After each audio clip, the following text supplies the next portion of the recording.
All right, welcome to Candid Combos. We're going to do a quick ad for you all.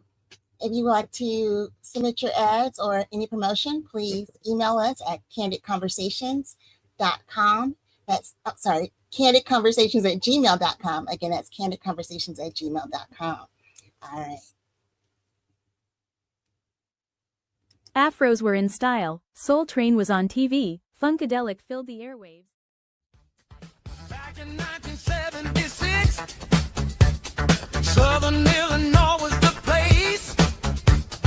Five women came together, style, confidence, beauty, and grace.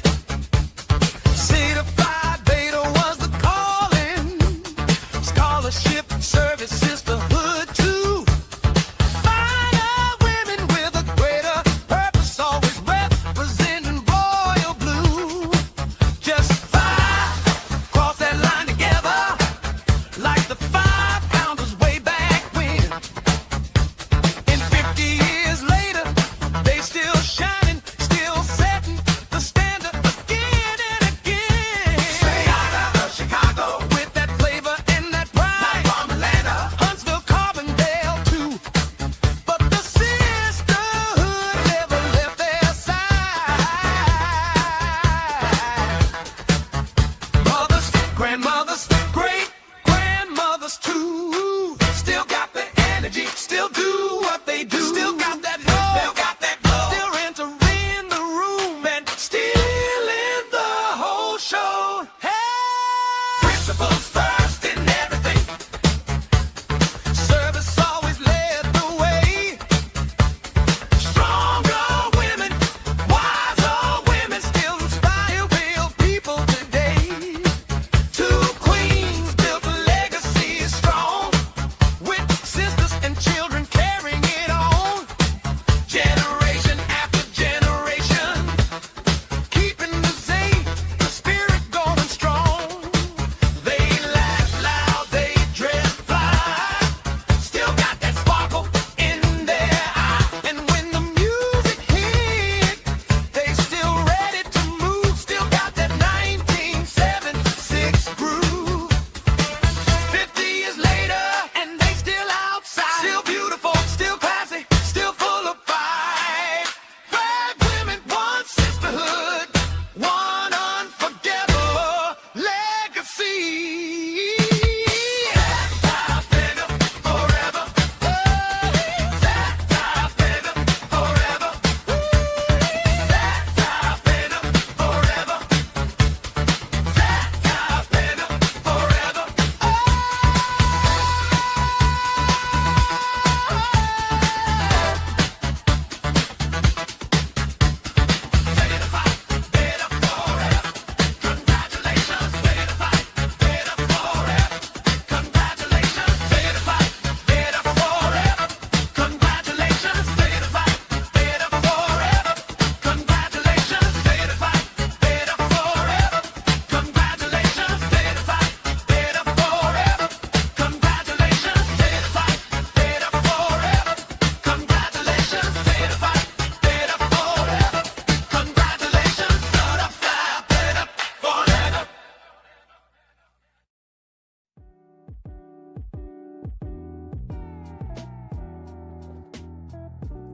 This hits different.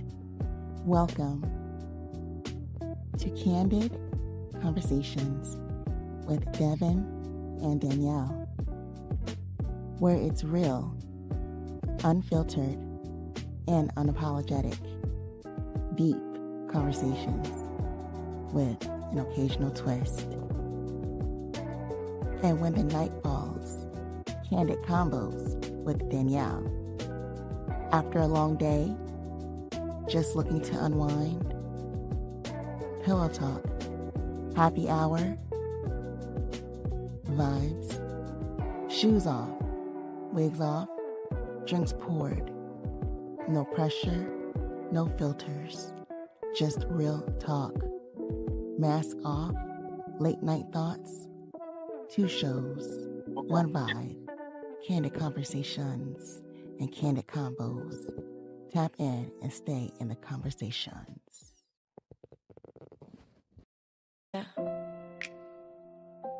Welcome to the conversation. Candid Conversations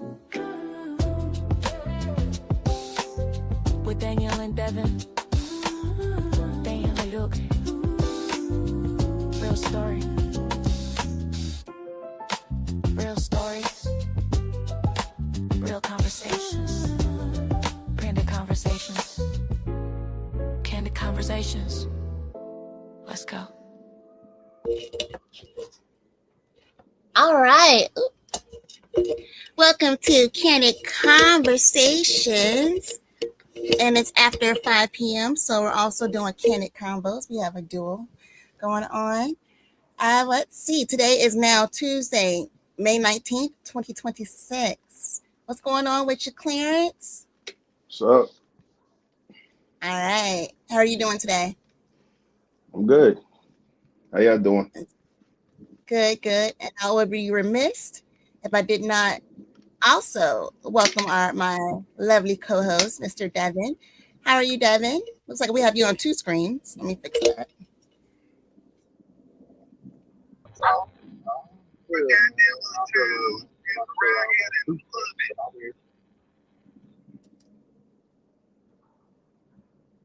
Hold on one second. Let me remove one. Okay, because I was kind of outnumbered with the youngs. You know, we had two Devins and a Clarence. All right. Okay, so today on Candid Conversations, I was told by a little birdie, Devin, that Mr. Clarence wanted to continue our little conversation that we had not too long ago, about 2 weeks ago.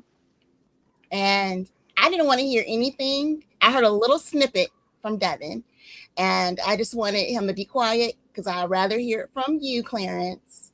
And of course, nothing's wrong with trying to monetize on this as well, right? Always. Okay, all right. For anyone who doesn't know, Clarence is also Devin's brother. He's our special guest host for today. I don't know. We might need to start having him in as his little weekly thing. We'll see. All right, Clarence, tell the viewers, tell Devin what in the world is going on. Wait, let me put your little Clarence up. Boom, Clarence takes. What are we talking about? What are we talking about? What you mean? We talk about a lot of stuff. Okay, so I heard that you went out on a date. Okay, you went out on a date, and you told this individual that she was not your type. My dimples are dimpling. Come on, dimples. I'm sorry, I'm random. Okay, go ahead.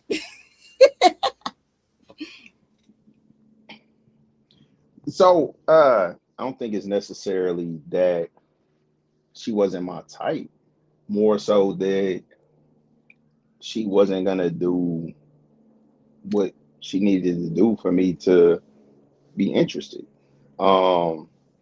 And I'm not a person that believe in trying to force something that don't fit. So I mean, I think that conversation was more about the fact that, I mean, if you don't like me, you don't like me, that's cool. But if somebody tell me something about me that they don't like, I'm not gonna be like, okay, well, give me a chance to change unless it's something that I feel like is wrong. And we keep having these conversations about men and women and dating and all of this stuff. And it's like, I think the recurring theme is women don't listen. Like, and then when it turns out a certain way, then it's no accountability. Is people claim they want honesty, claim they want transparency, but when you give it to them, they still don't accept it. And then ultimately, it's on us men to try to navigate, you know, how far to go with this, what to enter. Because either way, we're wrong, right? So I would feel like in this situation, if I see And I'll be specific about the things that made me say that we weren't a fit. And it was pretty simple. So I met this person on a dating app, and her profile was appealing, but the person in the profile was not the person in reality. So it's not hard to tell. So it's like, um, presented herself to be traditional Southern belle, looking for the right man to submit to, all that type stuff. So I don't even think she understands what submission is. Um, and not that that's something that I was prioritizing, but if that's what you're advertising, then you should at least know what comes with that. And then, so once we met, she really, like me, we had a conversation where she, was talking about, have I ever been in a situation where I like somebody more than they like me? And I'm sure we all have. But the point was, if I'm not trying to get somebody to like me, and it's not that I don't like her or wouldn't have interest in her, it's just that if you show me you're not willing to do the simplest thing, then I already know you're not going to do the hard thing. It's a question I asked. I didn't always ask this question, and it sounds kind of like it's a trick, but it's not. But I ask men and women this question all the time, and it's like they think way too hard about it. So, what's easier to move, a mountain or a feather? Right. So I asked that question because it's simple. If you tell me it's easier to move a mountain than a feather, it's probably something wrong with you, right? Because you have to find a way to justify making a statement like that. But it's the simplest thing. So if you're gonna overthink something that simple, so obviously the answer is a feather. Point of asking the question is, so if we can both acknowledge it's easier to move a feather, it doesn't take much effort. It's something you can do. It's just a decision if you want to do it. If you're not willing to do that, then I would be a fool to expect you to be gonna move a mountain down the road if you won't move a feather, right? Because it's all about willingness. Now that's a challenge. If you move a mountain, it's gonna be, again, a little bit at a time, whatever, but it'll take a long time, a lot of effort, but it can get done, right? But if you're not willing to move a feather, I would be an idiot to expect you to even put in the effort that it would take to do something that's much more challenging. And that's my point in the whole situation. If you can't control how you talk, so in this particular situation, was on the phone with her, observing her talk to her kids. I didn't like how she talked to her kids. So all these different things. So I laid all of this out for her to let her understand it's not necessarily about her as an individual, but it doesn't fit because she's not going to talk to my kids that way, because I don't talk to my kids that way. And furthermore, even if she doesn't talk to my kids that way, if she continue to talk to her kids that way, then it would naturally be a conflict because it would create resentment because her kids would feel like my kids get treated better than her kids, right? So all these things, and it's like having this conversation right now, I could go into a lot more detail, but the point is, I don't just throw shit out there, right? I gave her an explanation for why I didn't feel like it was a good fit, valid reasons, everything else. She couldn't accept it. Basically, convinced that if I just give her the opportunity to spend time with me, she's gonna change my mind because she's gonna present all this stuff. And ultimately, that's it's just crazy. So those type of situations, I'm not gonna say to that extent are common, but the basis of it, of communicating transparently with somebody and then them not accepting what you're communicating with them, trying to make it into something else, and then ultimately at the end, when it turns out the way that I already knew it was going to turn out in the first place, I'm the bad guy.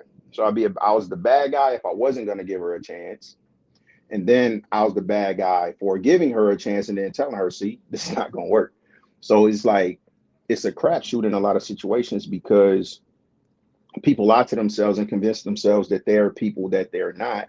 So the woman that she presented on her profile was just so far from who she actually was as a person. And I told her that, if that woman showed up, I'd have been cool. But that's not who showed up. That's not the reality of the situation. And you can't really get to know somebody that doesn't know themselves. And you can't really build with somebody that's not willing to, at a minimum, be open to actually exploring who they are as a person and being willing to accept that, hey, sometimes what you think you want, sometimes what you think you're going to be is just not a seamless transition. And you can't force a fit, regardless of how you feel, regardless of how much you like somebody, how interested you are, whatever you want. It's still going to come back down to the person that you are, the person they are. And if it doesn't fit, it doesn't fit. And that's not going to change based off desire, interest, or any of that, because it's still going to go back to the person that you are. So I mean, that was the experience in a nutshell of seeing the signs, acknowledging the signs, explaining the stuff to this individual, her refusing to accept it, and then ultimately giving her exactly what she asked for.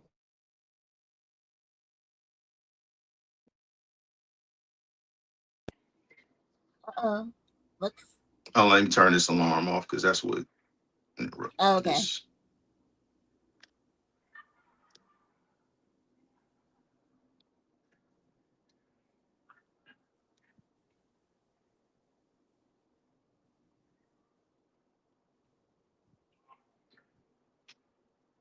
Wow. So,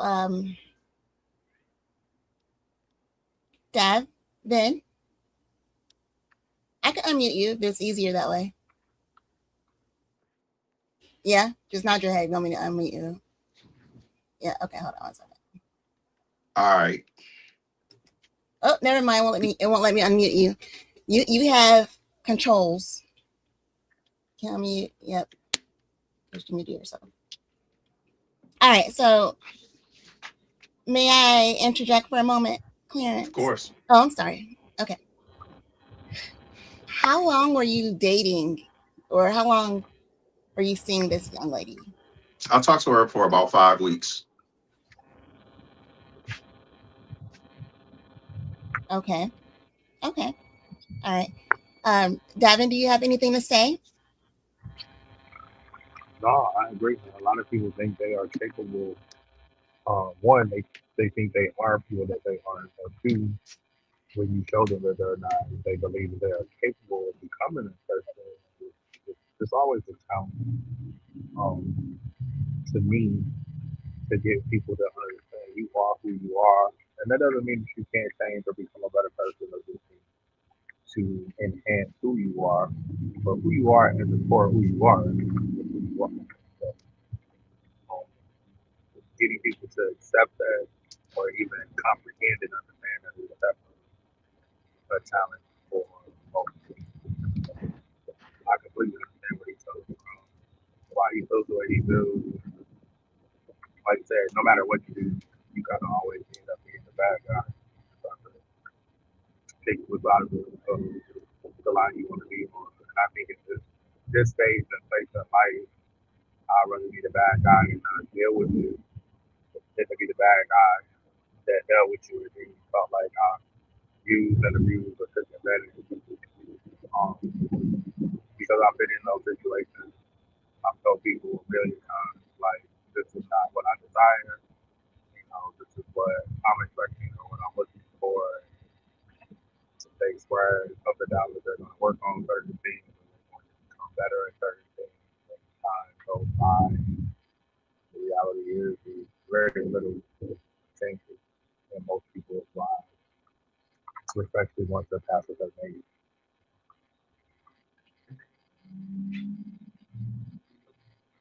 Okay. What's your take or thought? Well, you mind telling me what she actually had in the profile first, one more time, please?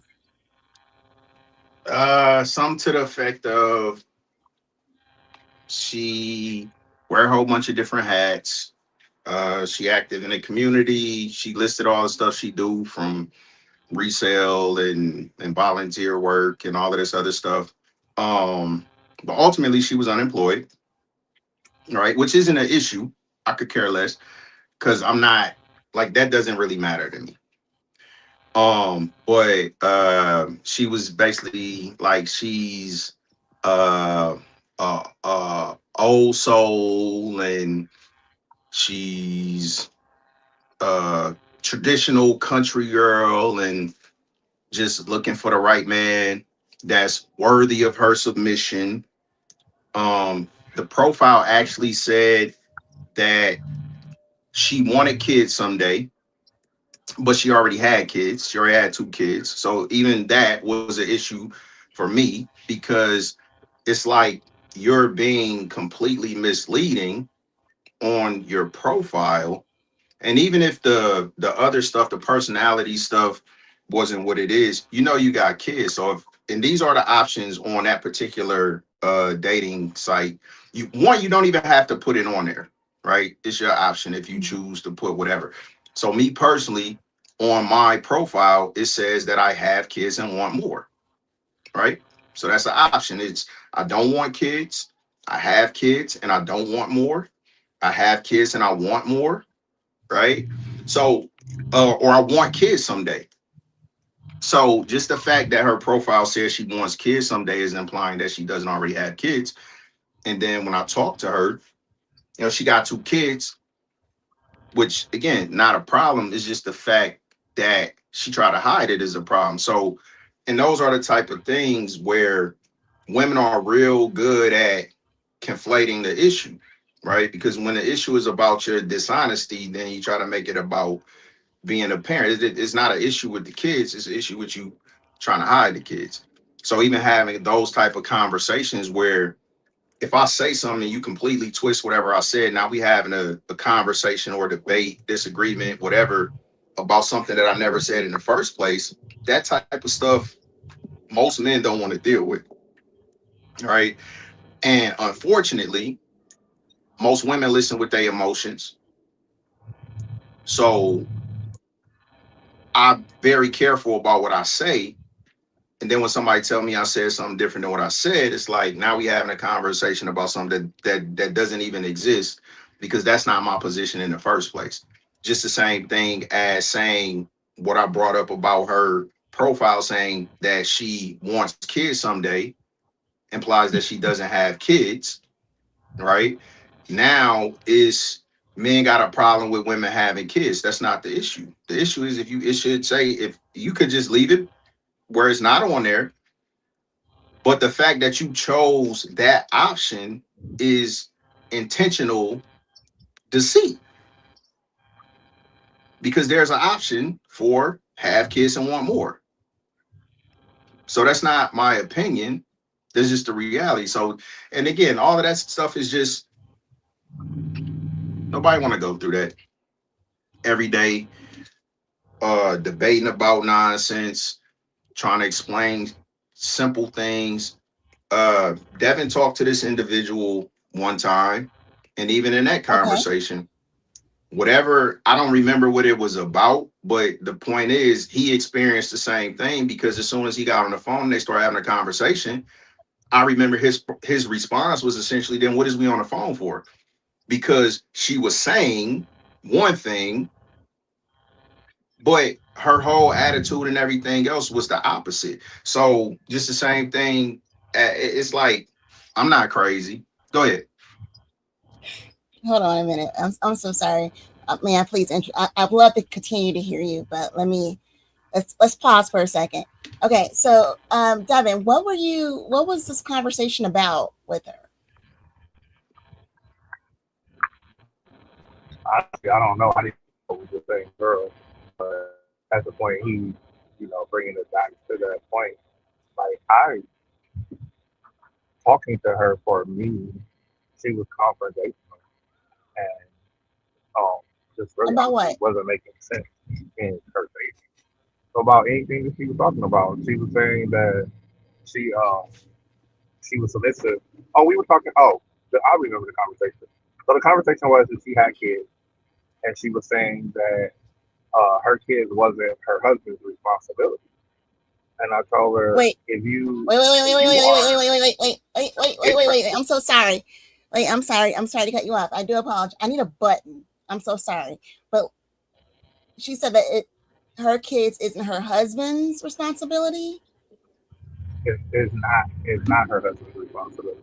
Her kids have a father, and I told her that was crazy. If you are entertaining a man and he's not interested in your children, then you should be interested in that man.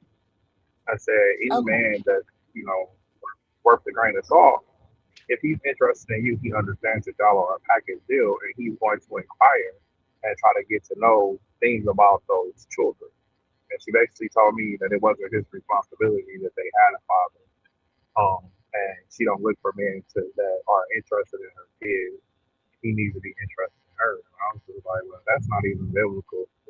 So like, I'm not even gonna waste my time having a conversation with you because you're telling me that you're looking for a Bible-based relationship with a man that you can submit to, and you don't want to work, but you don't expect the man that you are interested in to be financially responsible for these children when you aren't going to work. Like your logic doesn't even make sense.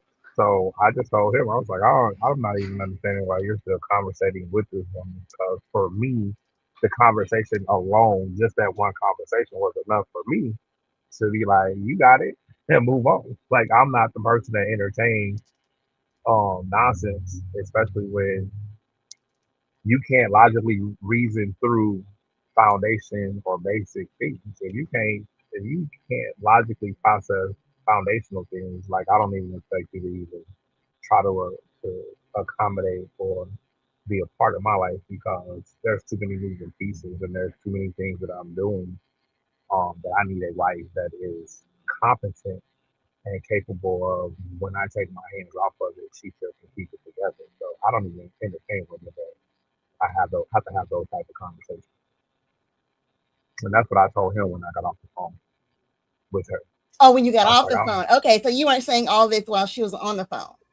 well, I Okay. told her that she wasn't making sense, but I told him when I got off the phone with her, I'm like, I'm not understanding why like you're still in communication with this woman or trying to work through rationale when she's not rational. Don't make sense. This don't Okay. align with what you say you won't. So like, well, why waste your time and waste hers? Like this is clearly not going to develop into anything meaningful. And so I'm that way. I'm quick to unfortunately judge people from that standpoint. Um, and I didn't really feel like it was judging, but for me, I'm at an age where I'm not trying to build you into becoming something. Like you need to come to the table with me, and then we can build together from there. If I got to raise you up, like I left that 10 years ago. I mean, 10 years ago, I was like, oh, we gonna work through, and she got potential. Today, I don't care how much potential you got, because potential most of the time don't present itself after the age of 40.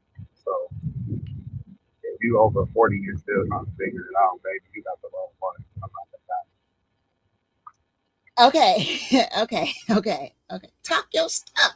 All right. So wait. I can't Um hear you. oh, can you hear me now? You can't hear me. Davin, can you hear me? Yeah, I can do. Okay. Let me remove myself for a second.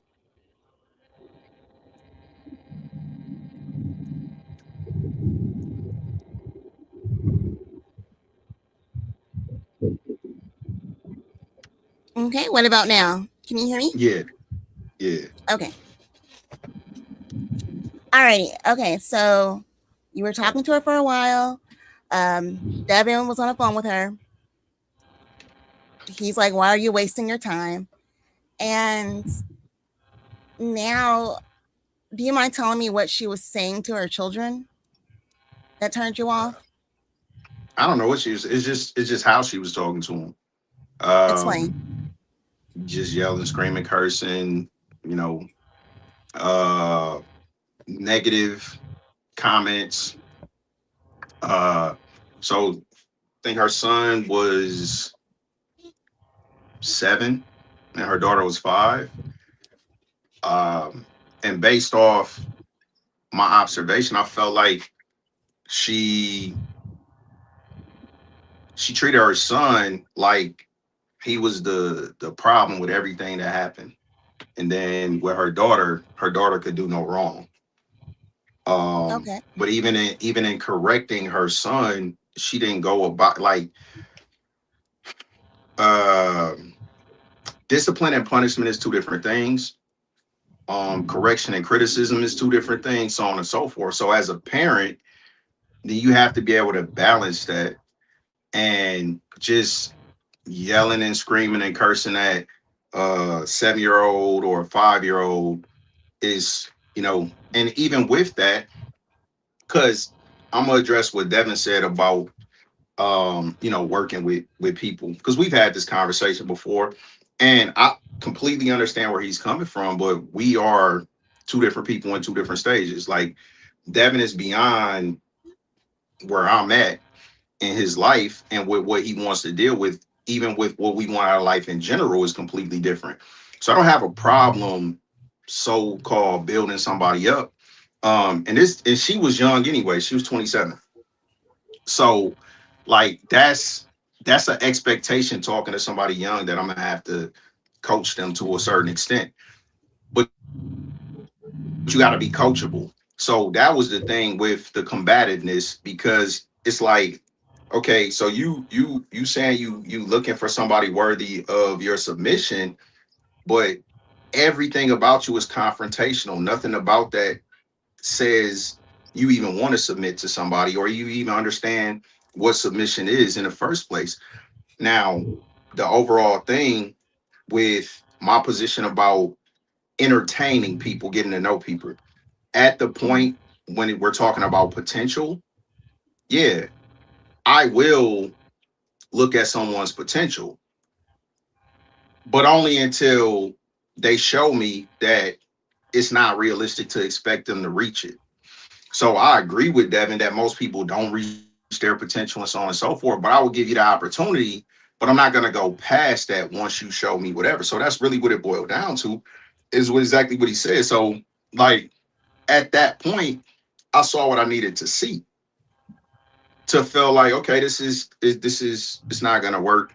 There's no point of really continuing this. But I wouldn't go into a situation to just automatically disqualify a potential partner based off where I met them, because I know I'm a completely different person than I was a year ago, 2 years ago, 3 years ago, 5 years ago, so on and so forth. And if a person is actually willing and trying to become something, then I'm more than willing to help them. But it can't be lip service. And ultimately, I think that's the thing with Devin, is he ain't worried about finding out if it's lip service. He like, "Man, I've seen too many cases already, so I'm not even finna entertain it, because if it wasn't, they'd be where they need to be, right?"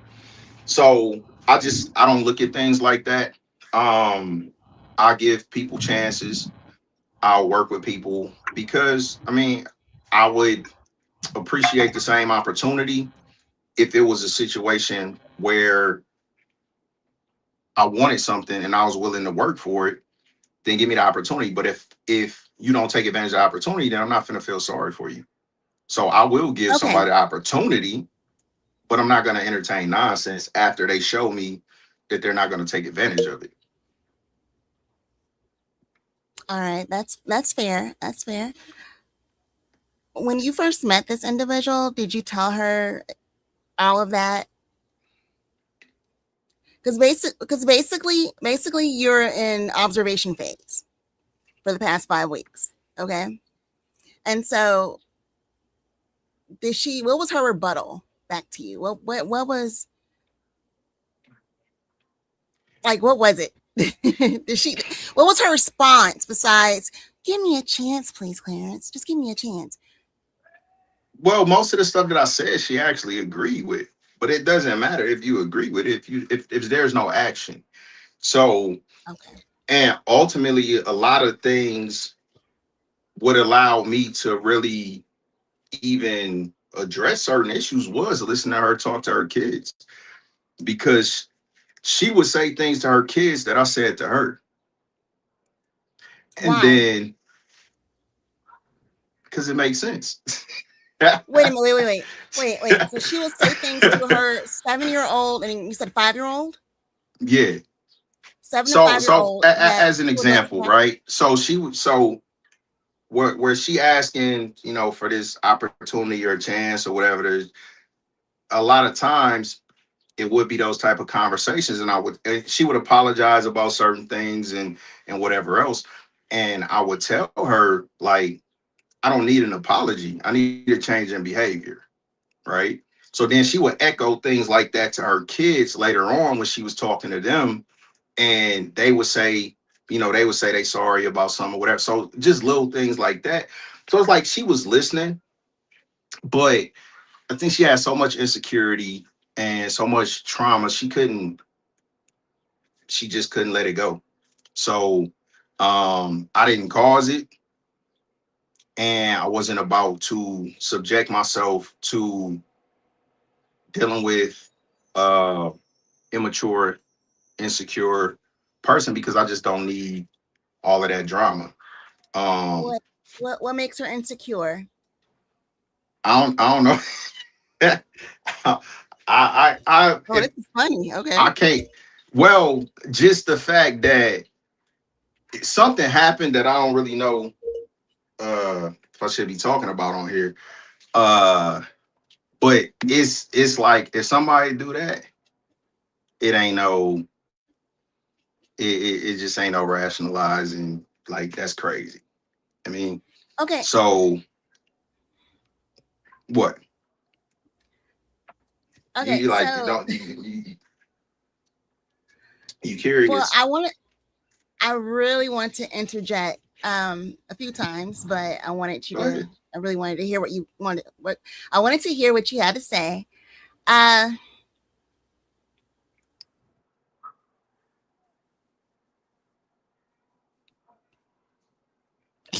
sorry. Okay, so she was 20. She's 27 years old. Okay, Yeah. 5-year-old. I mean, a 5-year-old and a 7-year-old. Mm-hmm. Okay, all right, and she's insecure about something. Just insecure, period. Insecure, period. Okay, so okay, this is just a general question. Do guys prefer women that have been through like trauma? And when I'm saying trauma, meaning like daddy issues. So therefore, you could go ahead and, as you've said, train, grooming her to be what you want. Hashtag Stafford wife. Stafford wife.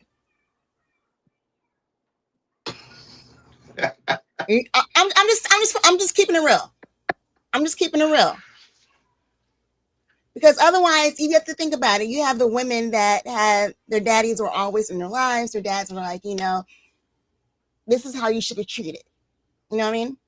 And then someone like you comes along, and someone like you comes along, and if you lay out everything from the jump, what you're looking for, okay, she should be able to, you know, say yay or nay, just like how you are. You understand? But when you have someone that's went through some different things that hasn't had any training, grooming, how else? Just hasn't been raised. How many women you think actually present themselves that way?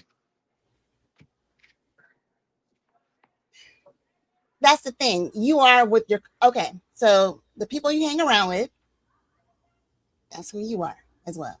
So the ladies that I hang around with, they're real. They're real. They're going to go ahead and just say exactly what's going on, what they want, what they're looking for, what they don't have time for. And that's it. And I don't want to say you messed up, number one, from looking for a 27-year-old. Or not looking for, but looking for someone that's younger.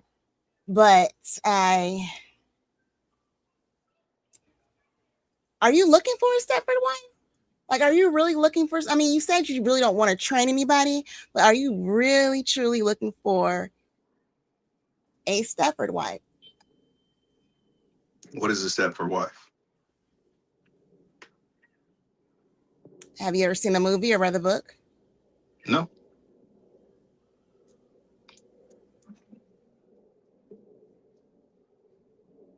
So what's a Basically, Stepford a wife? traditional 19. Wait, I'm getting a little. See, when my nostrils flare up, that means I'm getting right. Okay, let me. Okay.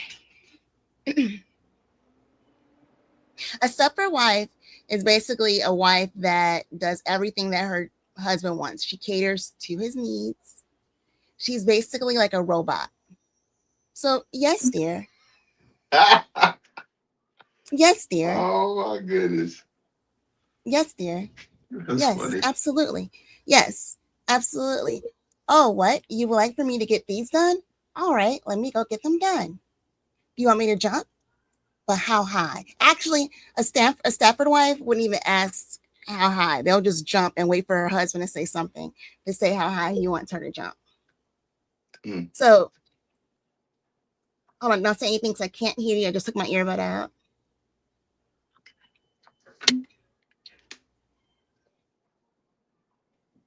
Okay. That's what a Stepford wife does. Mhm. Basically, she's the ideal woman for her man. So what man wouldn't want that? Oh my gosh. So you want a slave. You want a See, slave. and this is my whole point about women trying to change the narrative to fit their emotions. Because everything you just said, you want to frame it like it's something negative. Like what is wrong with a woman catering to her man? If that man taking care of that woman, because it ain't nothing wrong. Ain't nobody gonna like a man doing whatever he's supposed to. So that's the equivalent of me. If you describe a good man, which this happens all the time, if you describe a good man, but because certain men not capable of doing it, instead of them basically saying that's not them, then they want to demean the man that is doing all those things, the man that is taking care of his woman, that is doing whatever she. So because it's a two-way street, you can shake your head all you want to, but that's reality. Because a woman can have a list a mile long about what she wants from a man and what her expectations are and all of this stuff. But the minute a man like, okay, this is what I need to get in return, then he want a slave and he want a maid and all this other stuff. Y'all full of it. Okay, but I'm saying, you asked what a Stepford wife was. Right. But again, what you just described, Yes, right? it's You ideal. you you are you so you're describing something in a negative context that doesn't have to be. Oh no. Because the reality just the fact that you chose, if that's your whatever the step for wife thing. So the difference between that and saying somebody has a submissive wife or a housewife or whatever else is putting it in a negative light. Because what is if a woman doesn't want to work, what should she be doing? If she doesn't want to work, Yeah.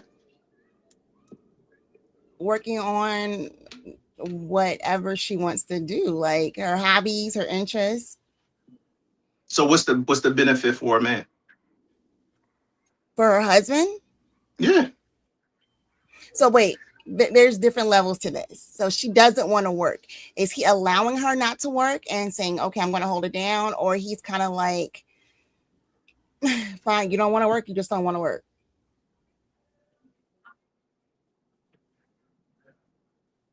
That's not even realistic. You can't just not work if a man Yes, you not in a can. position to take care of you. No, Okay, you can't. yeah, that part. You're right. You're absolutely correct. You're absolutely correct.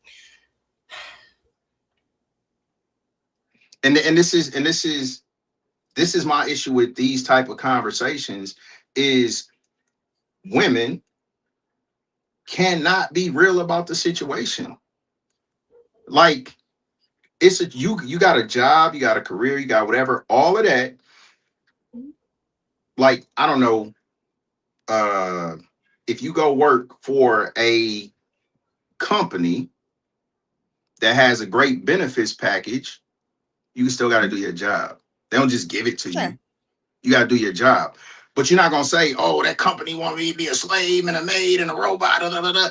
Like, but then when it comes to a man, and first off, the stuff that a woman, because this, you just reminded me, thank you. Because the You're whole, welcome. what we get into right now was the whole thing that I was like, that's what I didn't really, a woman will go commit 40 hours a week to do some shit that she don't want to do to barely scrape by, but wouldn't commit 2 hours, because the reality is a man like me, it don't take that much because it's not that much work. So all this slave shit and all that, I cook for myself, I clean up after myself, I'm organized, everything else. So if a woman was here, she ain't doing no more than what I'm doing. But if she don't gotta pay no bills, she don't gotta worry about none of this stuff. So again, if she had to be responsible for it, she can go work 40 hours, do whatever her job tell her to do, even if she don't like her job, come home tired, frustrated, all this other stuff, but not do stuff that's basic stuff you got to do as an adult anyway for yourself and your family, and then try to paint that as this horrible fucking situation. It on any given day, the amount of effort and like I said, I've been a stay-at-home dad, so all the women with that, you miss me with that bullshit. If you stay on top of your stuff, it does not take a lot to maintain a household if you keep it in order. It ain't that much cleaning and cooking and laundry or whatever else. So I had a household of 6. So that's laundry every day, that's cooking. Anything less than that, and even that wasn't too much work. And all of the work that are required, again, it's the same stuff every day. If you actually do a load of laundry and when it get done, put the clothes up, it don't pile up. If you clean as you go while you're cooking, it ain't a mess. So this whole narrative that is so demanding and a woman gotta be a slave to perform her function in a situation where she is the homemaker is ridiculous, because it's not that much work. And then even if a woman acknowledged that, I've heard this ain't coming from me, then we want to get into these ridiculous comparisons. Okay, well, if that's the case, then I should be able to do whatever I want to do whenever. If I decide I want to go to the Maldives next Tuesday, then you should be able to. That's ridiculous, because you couldn't do the shit yourself. And if you could, right, the caliber of man that you're gonna deal with that can do that, again, why should he not get what he wants in return if you're getting what you want?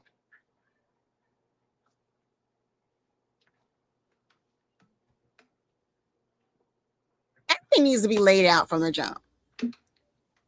Everything Right. Okay, needs to be laid out from the perfect. jump. So let's For example, do wait, this hold on. exercise then.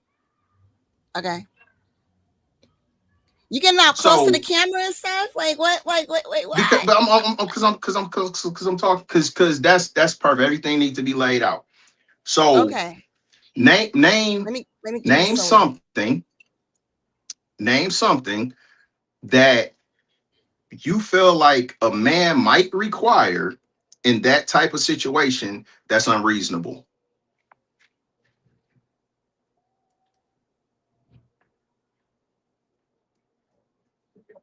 Require. Yeah.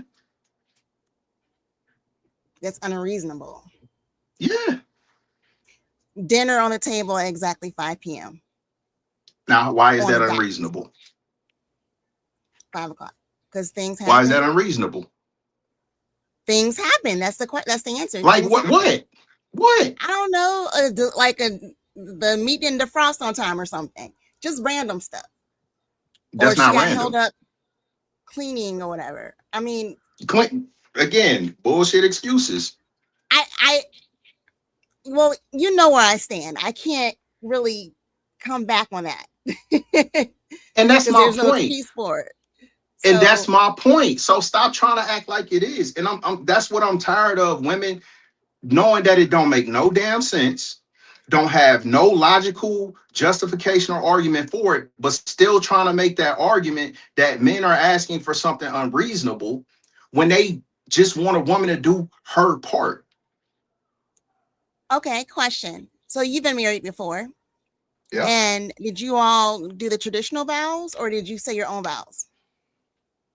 Traditional. The reason why I'm asking, traditional. Okay, so when my parents were married, I was told that my mom did not say honor and obey because she's not a dog.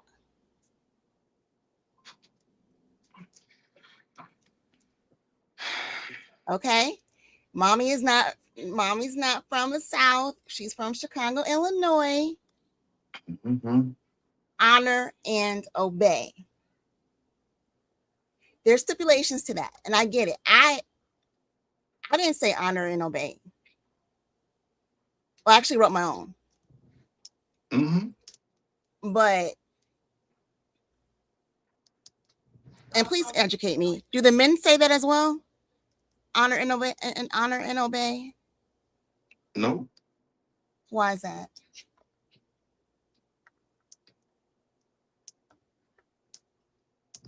Why Since is you that? were a stay-at-home dad. Okay.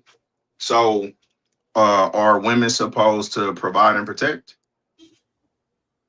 They can. Are women supposed to provide and supposed to? protect? If you're no.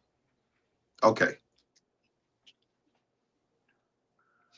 Like, regardless of the dynamic, even if it's not a romantic relationship, right? That old saying, like, because it's a million different sayings that mean the same thing. With great power comes great responsibility, so on and so forth. You pay the cost to be the boss, all these different things, right? But the only dynamic where it's an issue is when women want all of the benefits and not all of the responsibility that comes with it. Because that's what comes with it. That's why you get the benefit. Just same thing as a job, which is why I keep going back to that. Because your job don't gotta tell you to honor and obey shit. They tell you when you gonna be there, and it ain't about to be no whatever. They tell you when you get off, what you gonna do, how you gonna do it, what you not gonna do, how you gonna dress, how you gonna talk, everything else. And you do it for not even half the benefit you get from that man, if it's that type of man that's doing that, which all men are not. So I'm not trying to say that, but that's the point. You can't ask for things you're not qualified to receive, and so it goes both ways. A man cannot ask for those things if he cannot provide the situation for a woman to be able to do that. He can't. I was just talking to my uncle. And this is what I'm saying. Like, women be acting like men out here on some nonsense. And I'm not saying some aren't. But I was talking to my uncle. He was like, man, look, I stopped complaining about what my wife cook or when she cook or whatever when I realized I got her out here working.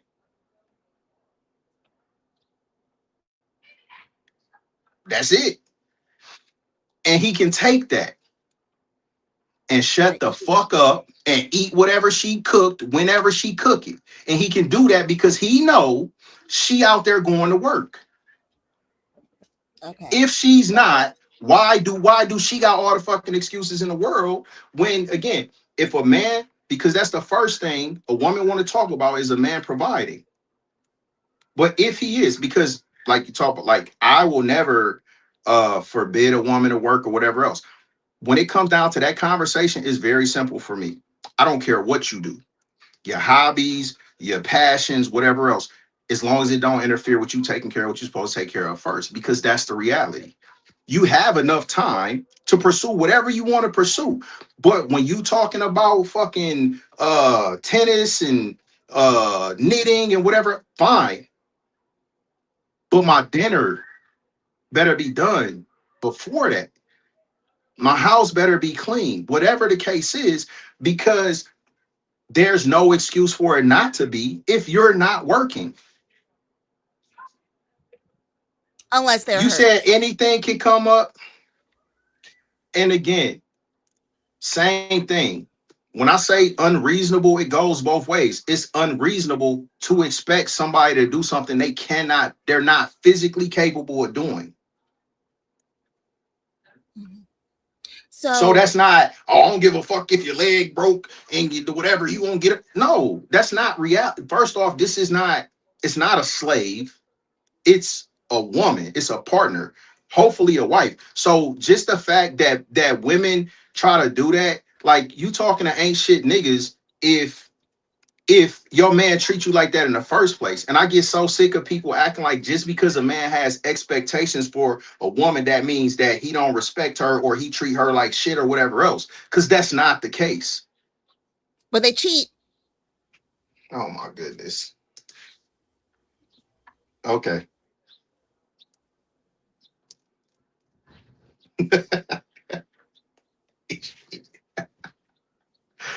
That's the thing. It gotta be something. I'm not saying all men cheat. For number one, I'm not saying all men cheat. But I will add that when I was growing up, I was told from the elders, that if a man doesn't cheat when he's old, he's going to cheat when he's young. If he cheated when he was young, he's not going to cheat when he's old because he's tired. He's an old dog. He's tired. It's funny how we always talk about men cheating, like women don't cheat just as much or more than men. The thing is, men. It ain't no thing. What do you mean? It ain't no thing. Okay, now, Clarence.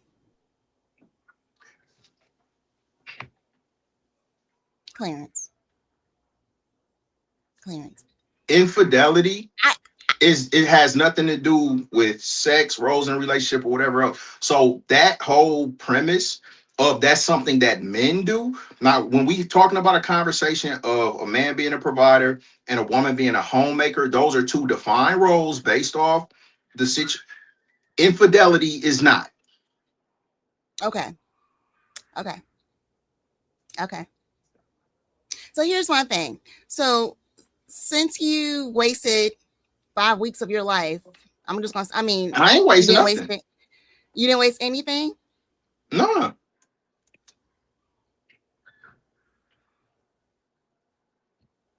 Okay.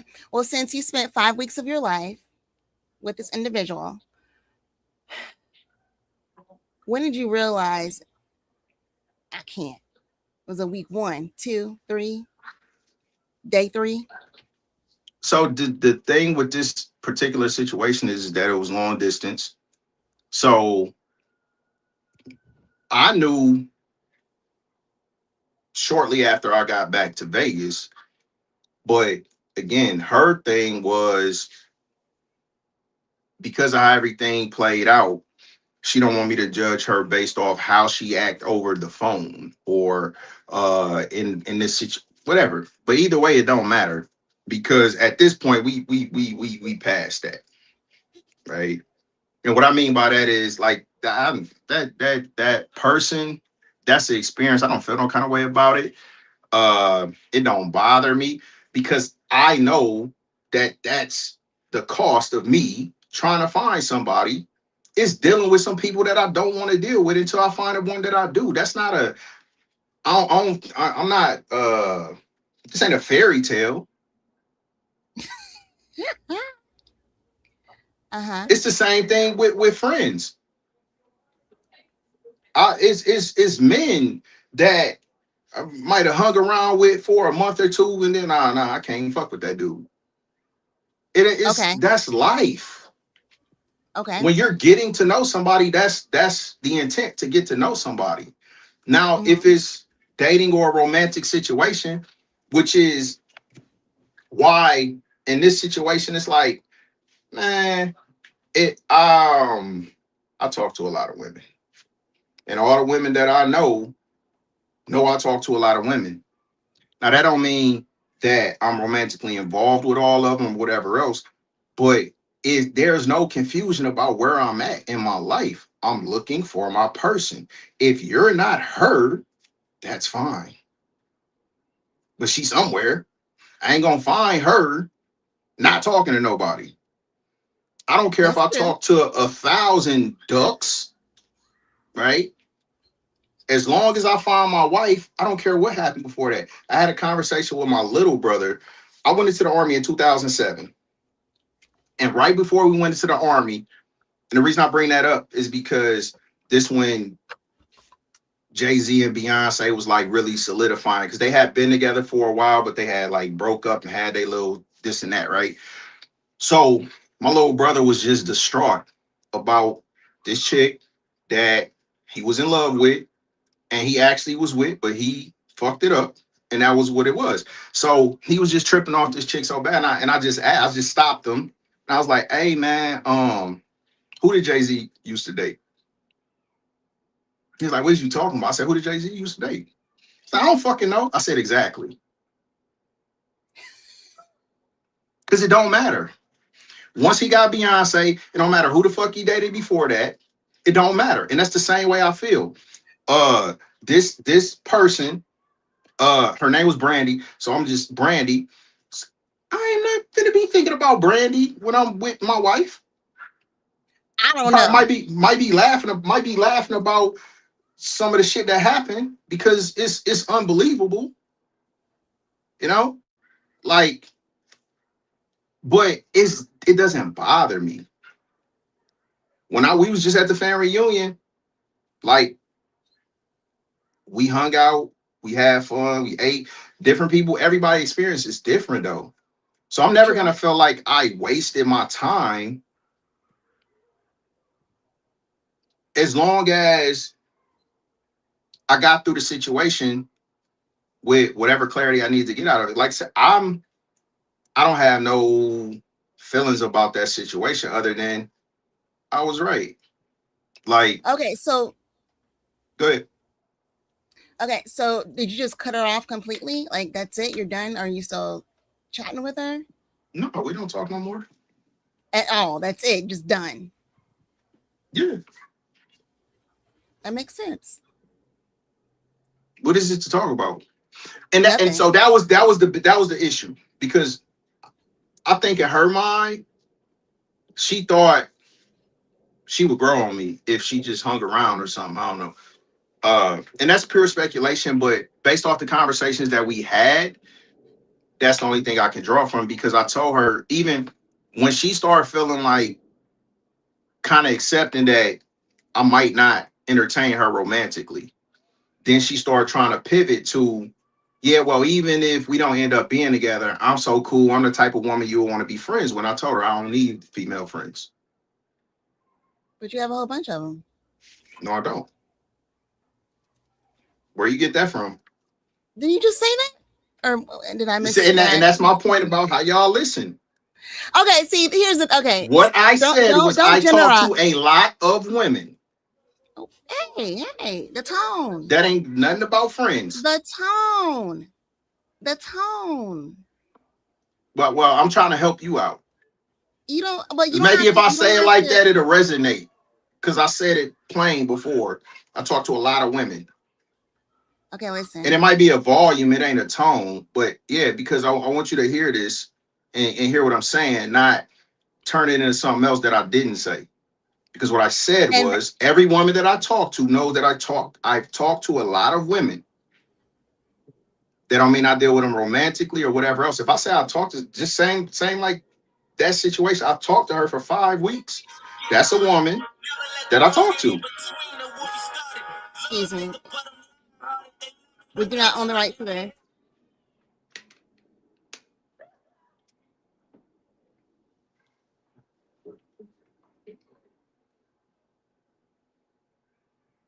How are you doing?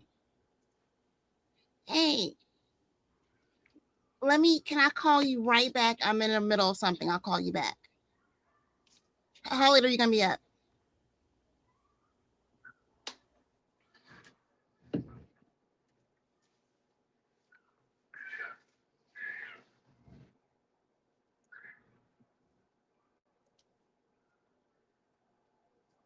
Okay, sorry. I'll call you back.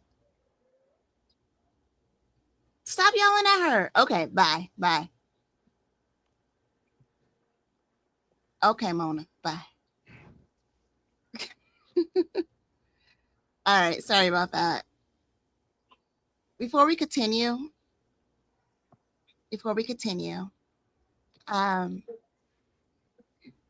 respectfully, if you don't mind, because I feel like I'm showing you respect. Do you feel that I am? Yeah. Okay. So if you don't mind, for me, just scaling back just a little bit. I know I can understand the passion, but just scaling back just a little bit with the tone.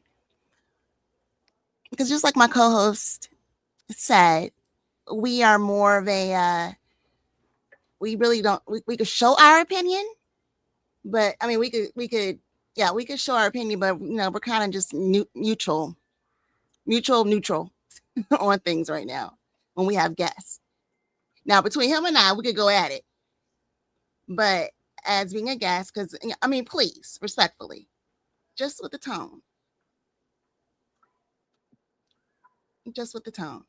And if it's something that I am saying that makes you feel like I'm getting out of pocket, or makes you want to get out of pocket, let me know. Respectfully. But this whole tone, we gotta fix that. Okay? So you don't have to speak louder in order for me. I am extremely sensitive to that type of tone. Absolutely. And that's fine. I'm not gonna have anyone. So you said what you had to say. It ain't talking to you any kind of way. I'm not gonna have anyone just talk to me any kind of way. It ain't talking to you any kind of way. Young Jr. It was. But at the end of the day, you already said what you had to say, and already said what I had to say about it. So we can move on. But you asked me whatever about the tone. But let me finish. So that's what it is. Let me finish. You don't have to speak loud in order for me to retain information. Okay. I have a mom and I already have a dad. That sounds good. Okay. Because this is the reality. What's there the reality? Are multiple times where I can speak the same way I'm speaking now, and you don't seem to get it. So when and this is not the first time this happened, so it ain't about respect or nothing else. I don't like people twisting my words. I understand. So I elevated my voice because I'm talking about what I said. It ain't no disrespect intended towards you. This is what I said, not what you just said, because that's not what I said. And you do that a lot. And a lot of women do that a lot. So if you want to talk about tone, that's fine, because I don't have no problem lowering my tone. But the point is, you address what you had to say. That's what it is. But at the end of the day, it still goes back to the fact that, again, a lot of times, y'all like to listen with y'all emotions, remix whatever motherfucker said, and have a conversation about something that wasn't ever said in the first place. Because that's reality. Not one time did I say I have a lot of female friends. I never used the word friend, period. I said I've talked to a lot of women. I've talked to a lot of women, and every woman that I know that I talk to a lot of women. That's what I said. Okay. And see, the thing is with me, if I happen to say anything that's wrong, and it's proven that it's wrong, I will definitely admit that I am wrong. I am wrong. Okay. So if you did not say that, I apologize. It's not that serious. Just like even that, like the whole thing is like we on this thing. I'm sitting on this balcony, whatever. Like any little because Devin know we could be talking about football. We could be talking about spades. We could be talking about anything. When I start engaging in a conversation where like It ain't nothing. That's no big deal. I ain't mad. I ain't tripping. I'm just saying, like, but if you feel so, like I said, even me saying if you're sensitive to something, like, man, we got language for a reason. Like every word has a definition, and that's the point of communication is to get an understanding. That if you're sensitive to something, that's not an insult. It means you're sensitive to something, and that's Right. fine. It's certain things And I'm I mean it. sensitive to. I'm sensitive to motherfuckers twisting my words.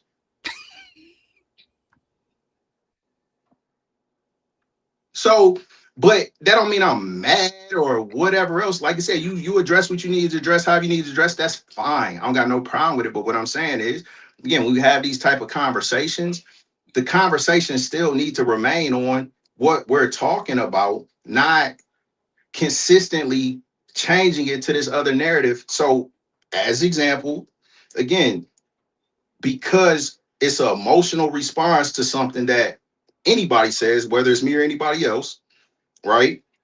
Then what women do is work backwards off of their feelings to create the verbiage that will warrant the feelings that they have, right? So same thing with the Angela Bassett and the old woman shit and whatever. Like it's a million different scenarios, and it's not just women. Like most people do that.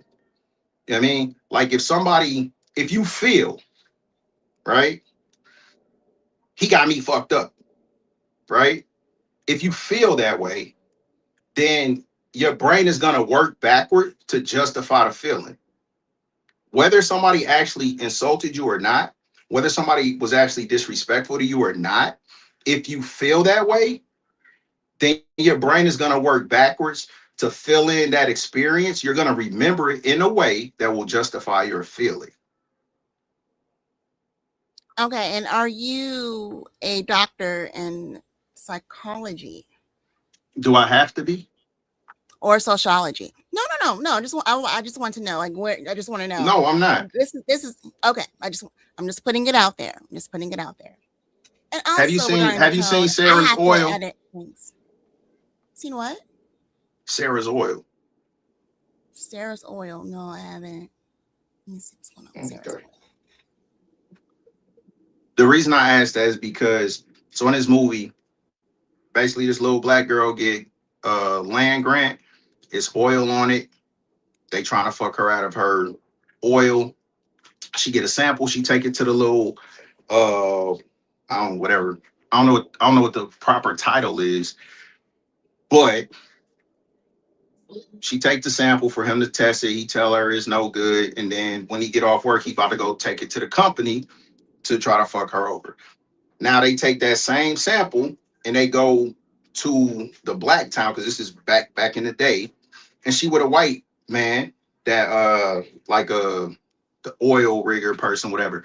So he go to the black dude and he asked him if he's whatever, and just like he said, well, if you ask me if I got all these degrees and da da da da da, then the answer is no. But considering I've been doing this for 30 plus years, right? I know what I'm talking about. So, but if you want somebody that got degrees on their wall to go bullshit you, you can do that, right? So even though I don't have a certification, that don't mean I don't know what I'm talking about. Right. I highly agree. I just wanted to put it out there.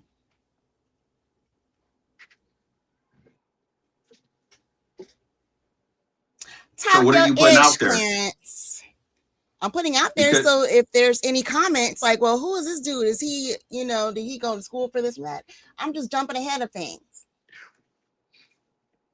a lot of people went to school and don't know shit, That part. I agree. right? I mean, I agree. so and that's not even. I mean, that's not even something that's deep.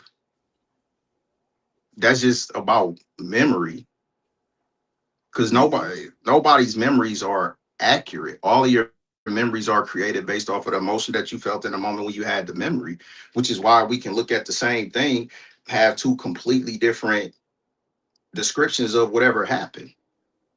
Facts. Facts. And that's not unique to women, men, you, me, whatever. That's every. So when I make that statement, I'm including myself in that. It's the same thing. But that's what happens.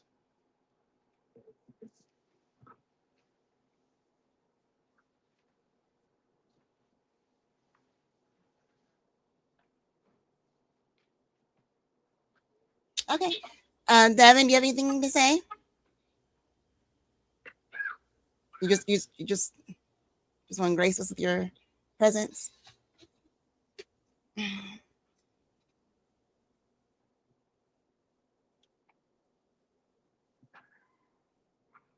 me unmute. There we go. So they wouldn't let me unmute. No, I'm I can't just hear you. Can you hear me? I can hear you. I can hear you, and I I'm miss listening. I missed part of the conversation, so I don't have any comments.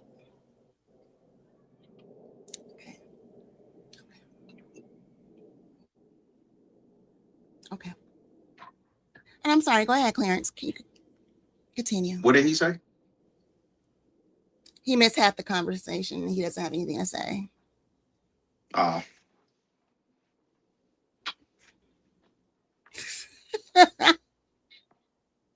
It must be in the blood, because to be honest with you, what we just did.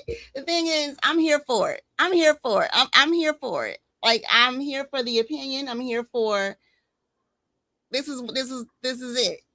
I'm here for it. The thing is, unfortunately, I have to conduct myself a certain way on screen. You know, I don't feel however, like that's unfortunate. just a little bit. But if we were in person, I would love to have this conversation in person with you. I would love to. I would just so love to, because I do agree What with would be you. the difference? I do agree with you. I just put more passion behind what I want to say. But I do agree with you. I do agree with you with, I mean, 'cause I agree. It's a partner. It's a partnership. It's a partnership. I mean, I can't sit here and say like the whole scenario. You're like, hey, when you know, what's the issue? If he's paying all the bills, doing everything, she's staying at home because she doesn't want to work, and you get home and the house is a straight up mess. You know, what's the issue? I get it. Because my grandmother, my grandfather, granddaddy worked, grandma was a homemaker. And when I was there with her, by 11:30, that whole house was clean. Dinner was already like prep mode, ready to go. And granddaddy worked nights. And so let me say this, because you just brought this. So I lived with my grandparents from high school on for until I was a young adult. Both my grandparents worked, and my grandfather was the one who cooked, not my grandma. But that's not because that was his role. It became his role because, and this is what my grandfather told me, because I mean, my grandma rarely ever cooked. My grandfather told me, your grandma used to cook all the time. I fucked it up. So I can't say, and that's what I'm saying. Real men don't be on, like, if they don't handle their responsibilities, they be accountable for that shit. Just the same way as my uncle was like, he ain't had nothing to say about his wife with whatever she was cooking or when she was cooking or how she was cooking or nothing else. When he thought about, he got her out here working.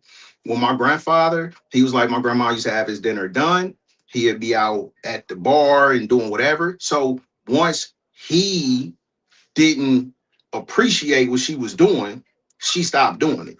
And at that point, he didn't have shit to say.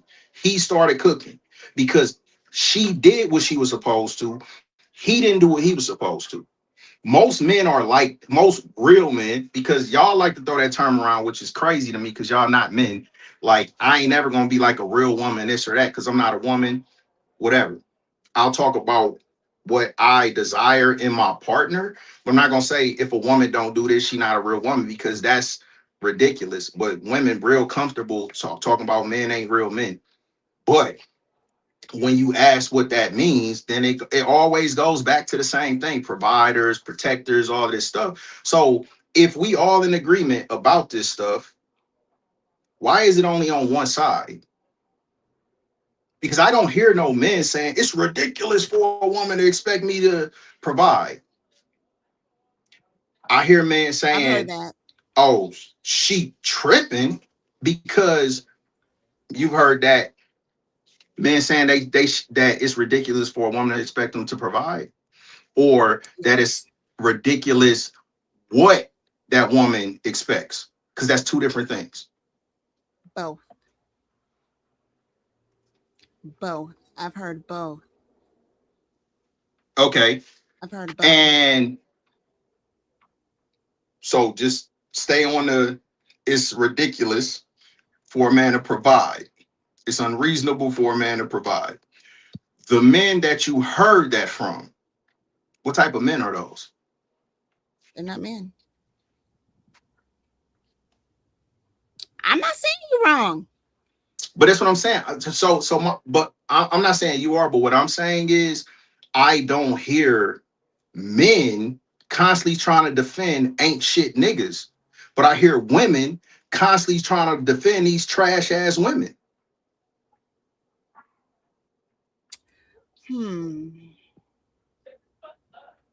Because if a man tell you that, and you around any quality caliber man, it's still gonna be an agreement, right? That man doesn't qualify. That man is not performing that function. Not that, oh, again, all women want tricks and simps and da da da da. Nah, because that's realistic. It's reasonable for a woman to want to have a certain amount of stability, right? Mm-hmm. But that's the trade-off.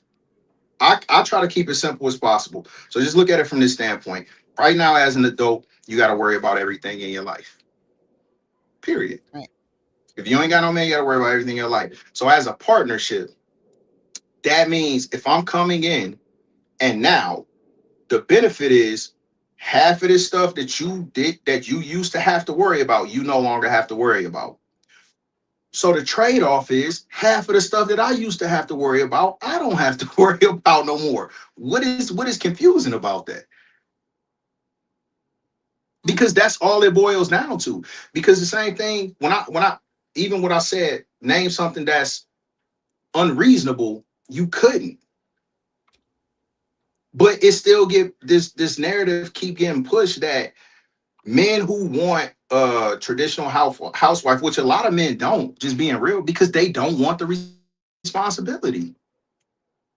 A lot of men don't want the response. They need some help, or they want some help financially. I don't. See, that's Now, right. That's not everyone. that still doesn't mean that my wife can't work, or I have a problem with my wife having a career or pursuing whatever. It's just, it's not about to be an excuse. If you can do it and hold all that down, more power to you. And I'm like probably in the vast minority of men, because I genuinely feel like I could care less if you work, because a lot of people be like, oh, well, that's messed up that women think, well, they money is their money. Your money is your money. Your money is your money. If you go to work, your money, your money. You do whatever you want to do with it. I don't need your help. You know, whatever. But the But trade-off would you like that is, though? Would you like that though? what do you mean what I like? What do you mean what I like? Like, you know, if your partner came home and she's like, hey, you know what? Here, hun, I just got paid. Let me just go ahead and give you like 150 on whatever. That would be fine. Would you take it? Yeah.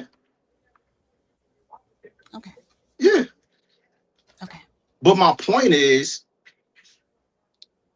I'm still not going to allow it. Like, you can't come give me some money and my dinner ain't done. Okay. Right? That's Right. all I'm saying. Like, because again, this is the same thing.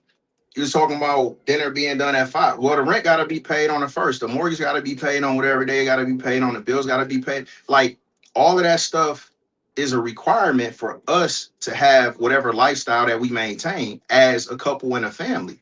So if that's my responsibility, there's never going to be a point of time where you dealing with eviction notice or a disconnect notice or whatever else. That is provision, right? So, but well, if you can't take me to the Maldives, that's not the same thing. And that's all I'm saying. So most of the time when I hear men complaining, it's not about paying rent, paying bills, groceries, clothes, basic stuff. It's that that woman want to live outside of their means. Not that they don't want to be responsible for taking care of their family. Is that okay? She want above and beyond that, which would be the same thing if, as a man, it's like I need a 5-course gourmet meal every day, and I need you to have a stripper pole in the bedroom and be swinging off the ceiling with somebody to tag in. Then it's like, okay, wait a minute, that's more than being a housewife. This is the same thing. When you get into stuff being excessive, that's where it's a disconnect. As long as it's like I said, my standard is at the basic level. Is it reasonable? Is it reasonable? And I don't ask anybody anything unreasonable, and I never have, and I never will.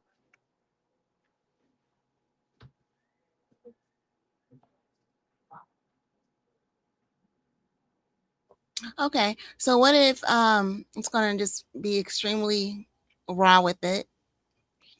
What if you said you asked your wife, you know what, listen, I would like for you to give me fellatio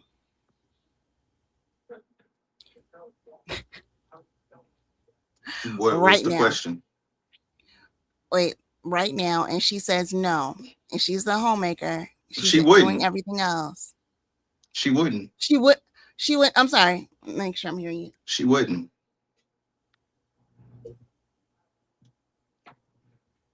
She wouldn't. Like earlier, you was like everything being laid out. We wouldn't be married if that was the case. Because that's a conversation you can have. That's a conversation I do have. Oh, Legit. Which is again, it is what it is. Like the women I talk to, hey, have you ever heard of free use? Nah, what's that? Look it up. You got a problem with that? Yes, no, maybe so. Nah. Like it's not, and that's what I'm saying. Like a lot of these issues don't really it be because people didn't do their due diligence before they got in those situations, which I've been guilty of that myself, which is why I won't be guilty of that going forward. But I've been married twice. But the reality is I I have I have very low standards. I just don't compromise on them. wait, wait, wait. What do you mean you have very low standards? You do. Exactly what I said. Like You I'm do. not You I'm do. not out You here do. like, man, we need to be having threesomes and we need to be this and that. I'm like, I do intermittent fasting. Mhm. So especially if I'm in a relationship, I don't want to eat after 7 p.m. So that means my dinner need to be done when I get home, right? Um, Mhm. sex, that's every day or whatever. I'm gonna be taken care of every day, just like she taken care of every day. But it's not a lot of stuff. It's a handful of things. It it being clean, it being some food, me getting satisfied sexually, like that's not a lot. But I'm not gonna compromise on none of that stuff. Well, what if her mouth don't feel right that day? That's that. And again, same thing. Same thing. Is it unreasonable? Unexpectedly. Is it No, it's unreasonable? not. If No, if no, no, if no, I no. say something is and it's something wrong with her, then it's unreasonable of me to ignore if it's something wrong with her. Again, like Okay. I think that's the biggest disconnect. It's like people talk like these is fucking hookers or something. Like this is a wife. This is somebody you care about. Like Mhm.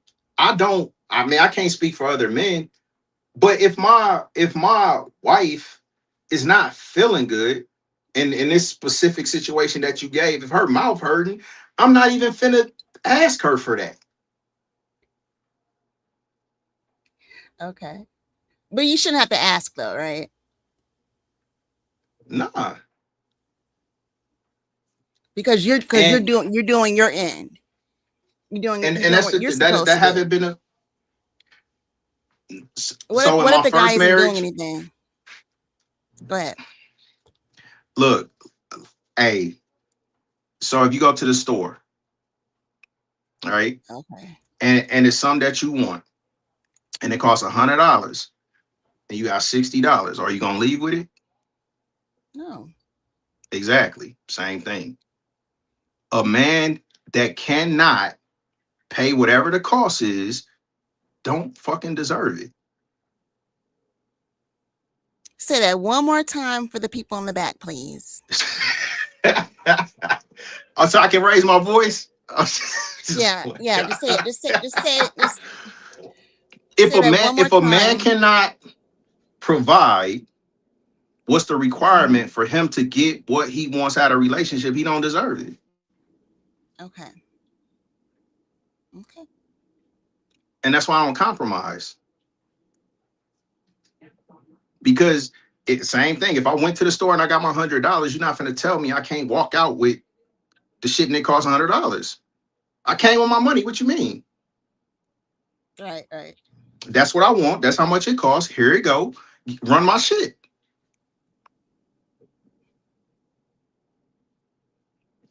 It's not that complicated.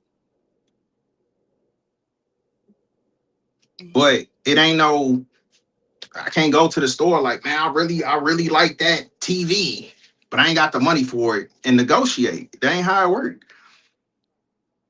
Mhm. It's not.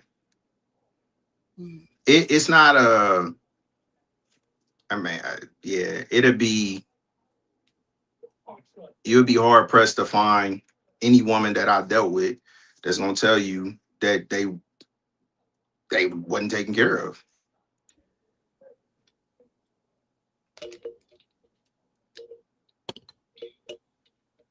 Came into the relationship and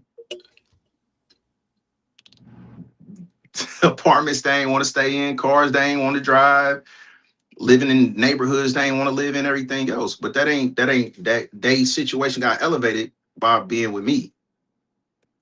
New cars, new house, whatever. So yeah. And that's why I'm divorced twice. Because I'm not. Okay. Because Okay. I'll go get it from the other store. Because I got my money. It ain't about money. So I don't want that to be misconstrued like it's just about money. Okay. I have what's the requirement on my end to get what I want. So I'm gonna get what I want. But Okay. I'm not So also if not she asking went, nobody else to settle. okay. Okay. Right there. But I wouldn't put myself in a situation being with somebody. So I'm gonna let you behind the curtain real quick. All right. Super Oh, really? simple. Thank you. Super simple. If I start talking to somebody, this is what we talking about. Do they want kids? If they don't want kids, I'm not talking to them. All right. How do they feel about roles in a relationship? Dating versus actually living together. Okay. If they feel like they want to work and have a career, because that's a question. Do you want to work or not? Okay. So if you want to work, what does that look like when it comes to responsibilities in the household, right? Because even though you're working, you're not working for the relationship. You're working for yourself because your money is not contributing to the relationship. Okay. Sex. Oh, so based off the type of lifestyle that you want to maintain, what does that require on a monthly basis? If I talk to a woman, I ask her that question, what I want to hear that's gonna make me comfortable is anywhere between $4,000 to $10,000 a month.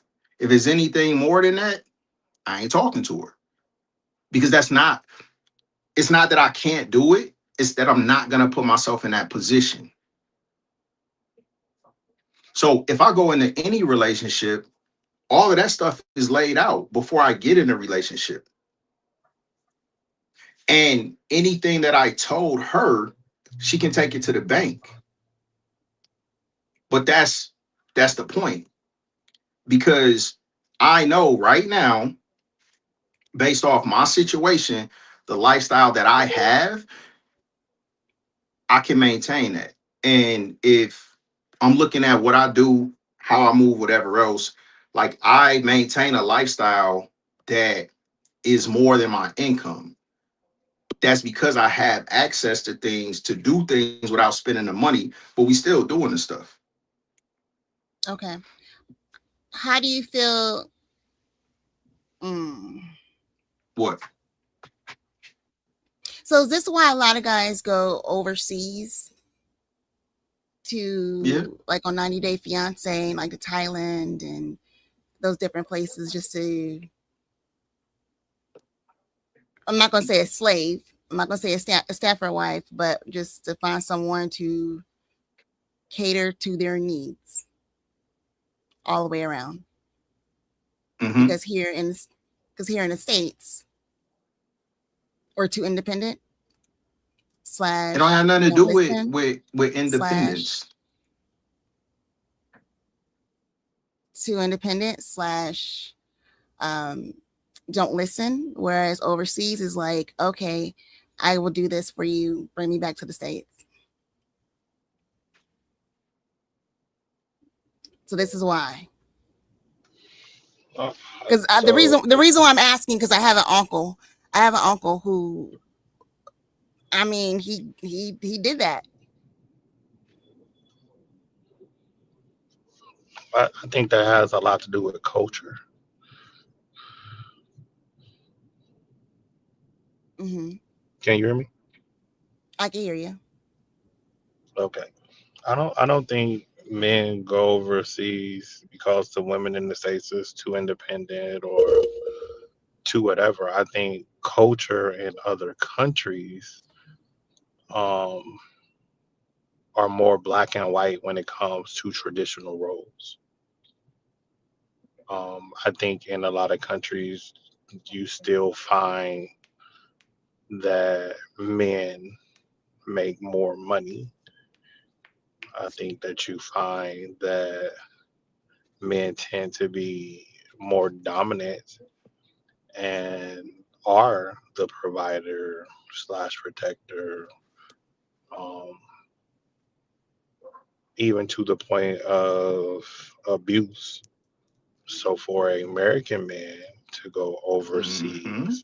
it brings a softer um, individual with the same or better resources to provide to those women with less chauvinistic, macho, dominant dictatorship behaviors. There you go. Okay, 100%. you both have daughters. Yep. Do you want her to be? Are you raising her like how you would want a woman to treat her husband or her spouse, her partner? I instill in my daughter the things that I wanted to see in a wife. Absolutely. Um, both of my daughters, from a very young age, learned how to cook and clean and take care of a household. But I also instilled in them the ability to take care of themselves, that they are not subjected to abuse from a man or a woman for that matter, because they are not in a position financially to take care of themselves. I think it's one thing to be in a relationship where there is mutual respect, versus one of dominance. And so I've definitely taught my daughters, both of them, to be self sufficient, but to understand partnership and alignment. And so my oldest daughter, she's still working on some things when it comes to being self reliant, because she allowed herself to be put into a position where she has two kids, and she was not in a partnership. She was in a relationship with a man that was a dictator, and she was unable to work. And therefore, he did what he wanted to do because he had the money. And so, therefore, he had the power. And she was subjected to being responsible for all of those things, which she can't handle or take care of. But she was mistreated in the process. And so now she's in a position, in a place where she's rebuilding and trying to establish her own sense of value and worth.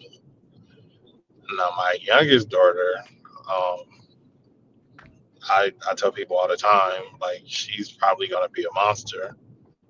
I honestly think it's probably going to be a lot harder for her to get married, because she has Dang. been very well provided for, and the man that comes into her life is going to have to be above that, as Clarence said, that $10,000 threshold, because her father is beyond that, and so she's experienced a different type of lifestyle. Now, again, I still instill the same things in her. She needs to know how to cook. She needs to know how to clean and take care of herself.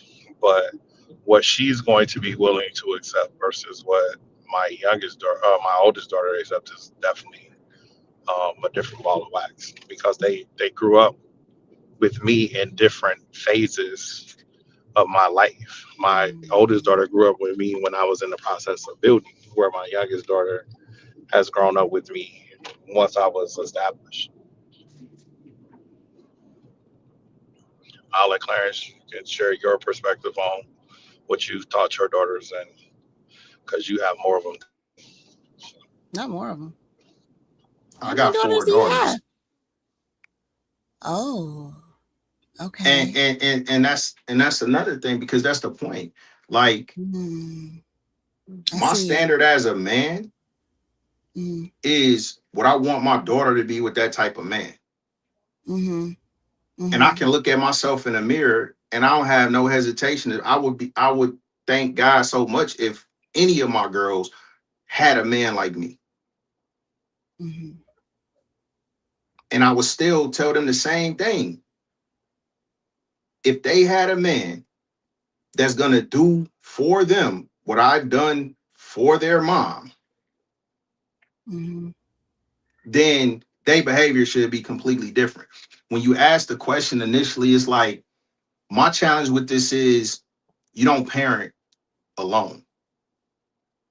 So when you ask, am I raising my daughter? I mean, I try to teach my daughters. I've taught my daughters certain things, but I also have somebody that's teaching them something different. Mm-hmm. So my oldest two girls, they're twins, and they live together. They got a Oh, condo. They 23, but they are still not even prepared to sustain being an adult on their own, which is why they still live together. They still heavily relying on their mom. She's heavily relying on them because everybody in a situation Okay. has a lack of accountability, which is why I had to remove myself because at some point, I mean, it's one against five. So Mm. understanding that it doesn't change my position, but it changed my approach. So like the twins, one of them, we speak when we see each other. It's cool, but it ain't nothing beyond that. Uh Aaliyah, I think I'm more concerned about her just because she's 19, she's about to be 20, but she's essentially on her own. She's trying to do things her own way. She don't whatever. And on my baby girl, she'll be fine.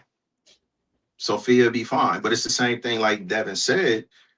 Like my older three girls, their father was in the army. Their father worked at a steel foundry. Their father was going through all of these things trying to establish what I have now, which is why I can do the stuff that I do now. So my younger two kids, because I got a son too, so I got four girls and a boy, like their life is completely different, but their father is completely different. Like Devin talk about abuse. I'll never want anybody to be in a situation where somebody can dictate to them. And even with their mom, I never wanted to put her in a situation. I always wanted her to have her own. But somebody gotta be willing to get it. So anyway, with all of that said, it's like I feel like all of my girls are capable, but their mentality it's up to them how they're gonna approach stuff. But as far as I know, neither one of the twins are in a relationship. My 19-year-old not in a relationship. She got a friend, like they doing whatever they do. As far as I know, her and two of her friends from high school just recently got an apartment together. I talked to her the other day. I talked to one of her male friends, told him the same thing I would tell my nephews or whatever else. He was listening because I was really talking to him more while she was dealing with her younger two siblings. But I mean, the way the world works, advice, guidance, whatever, I'm gonna offer the same thing to anybody, to any young person, whether it's a male, whether it's a female, it doesn't matter. Like that's the benefit of experience. One of my good friends, well, used to be, we're not necessarily friends anymore, but it even that it doesn't take away from the time that we were friends. It was so much value that he provided in my life, just us off us having conversation, him offering a difference of perspective and opinion because we are two different people. And he's not necessarily a helpful person, but I remember one day we was at work and I was doing some training. And when I say training, like I worked in sales, so I was helping some of the new reps. I was training them, and he made a comment like, "Yeah, man, y'all like Clarence help everybody because that's who he is. I ain't helping none of y'all." And somebody was like, "Dang, that's messed up." He said, "Nah, I just understand that it's a difference between knowledge and wisdom." He said, and Clarence give y'all a lot of knowledge, but y'all don't have no experience. And it ain't gonna become wisdom until you get experience. And I just don't feel like wasting my time because y'all gonna have to learn on y'all own anyway. And when he said that, I understood where he was coming from, but that just highlight the difference between people because the same thing, like I said with Devin, I will put the time in. I'll try to help anybody. We can go, explain it, go around and start whatever, because that's something that I feel like would have been a benefit to me when I was younger because I did listen to the advice of everybody in my life. They just gave me bad advice. So knowing what I know, I would feel like, okay, let me try to do better for the next generation to tell them things that's more beneficial for them because we live in a different time in a different world. You mentioned grandparents, I mentioned grandparents. They grew up in a completely different world. Our parents Mm-hmm. grew up in a completely different world. My Mm-hmm. kids don't know nothing about what life was like for me growing up, and they never will. Like, and that's fine. But as adults, as parents, we also have to keep that in mind. So I'm grateful for my grandparents. I'm grateful for my parents. I'm grateful for my brother, my all of the experience that I got because it all contributed to me having the mentality that I have and understanding everything isn't for everybody. And you can listen, Mm-hmm. but you have to apply it to who you are as an individual. And everything is not. I don't think a lot of to get back to what we was actually talking about as far as the relationship dynamic, I don't think a lot of men want a housewife. I don't. But for the ones that do, they know what it come with. And if you can't do that, you can't expect that. And that's just reality. So I hope all of my girls go to the military. I don't think that the older ones will, but that's because it will put them in a position not to be dictated to, right? Okay. Passive income, that Okay. that's more than anything what I try to get my kids to understand. Hey, I'm trying to put y'all on game so that early in life you get established with passive income, so no matter what happens, nobody can dictate to you. Mm-hmm. I tried to create that for them. Unfortunately, it didn't work out. But when I was in my early 20s, I bought 3 houses for my daughters so that other people could pay for them. So by the time that they was adults, I could give them houses. Was working at a steel foundry. I got hurt. Stuff went sideways. I had to reset. I lost everything. That's when I went into the military. But that's always been my mentality. And now it's just a reset. I got this experience doing stuff different. But all the stuff that I'm doing now is to position them and my son so that they do these things in their early 20s so that they can go through the rest of their life with that security so that whether it's I don't care whether it's a job, whether it's a man, whether it's a woman, can't nobody put them in a situation that they can't walk away from. That's what try to make sure my girls understand and have because I mean reality is we're different. Men and women are different. We're always going to be different and there's nothing wrong with that. But if you embrace the role that you have and you perform at your highest in that role, and both people do that, then that's a beautiful situation. But when it's conflict because somebody don't want to do their role or they want to create more responsibility for somebody else or not be accountable for whatever, that's where it's a lot of conflict. And that's just not the situation that I feel like is conducive to anybody being successful in a relationship or in life because you have to responsibility and benefits go hand in hand. Like that's what it is. You don't get benefits without responsibility. A lot of people comment on the way me and Devin travel and live and all this other stuff. I haven't worked since November. I'm gonna go back to work when I feel like going back to work because I want to work. Because I want to work. But when I want to work and whenever I don't want to work, I don't Say gotta that. work. Like, but Say it's not that. my desire to not work. It's just I don't want to work right now. I'm gonna enjoy my summer with the kids. When they go back to their mom, then I'll go back to work. But that's not a position everybody can be in. But it's a great position to be in, Mm-hmm. right? So it's the same Mm-hmm. thing. So as much as I value that, the difference is I went to the military. I went through all type of psychological conditioning. I deployed to Iraq.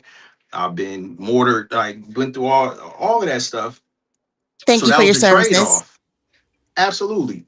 But that's the trade-off. So I still appreciate that. As much as it cost me, I still feel like I value that benefit. So for me, it's like I earned that though, right? But that Mm-hmm. same certainty, that same peace of mind, that same comfort that I earned, if I'm providing that for somebody else, they're gonna appreciate it. For sure. and they gonna do their part. And that's really what it boiled down to. Like, because that's really what it is. I earned what I have.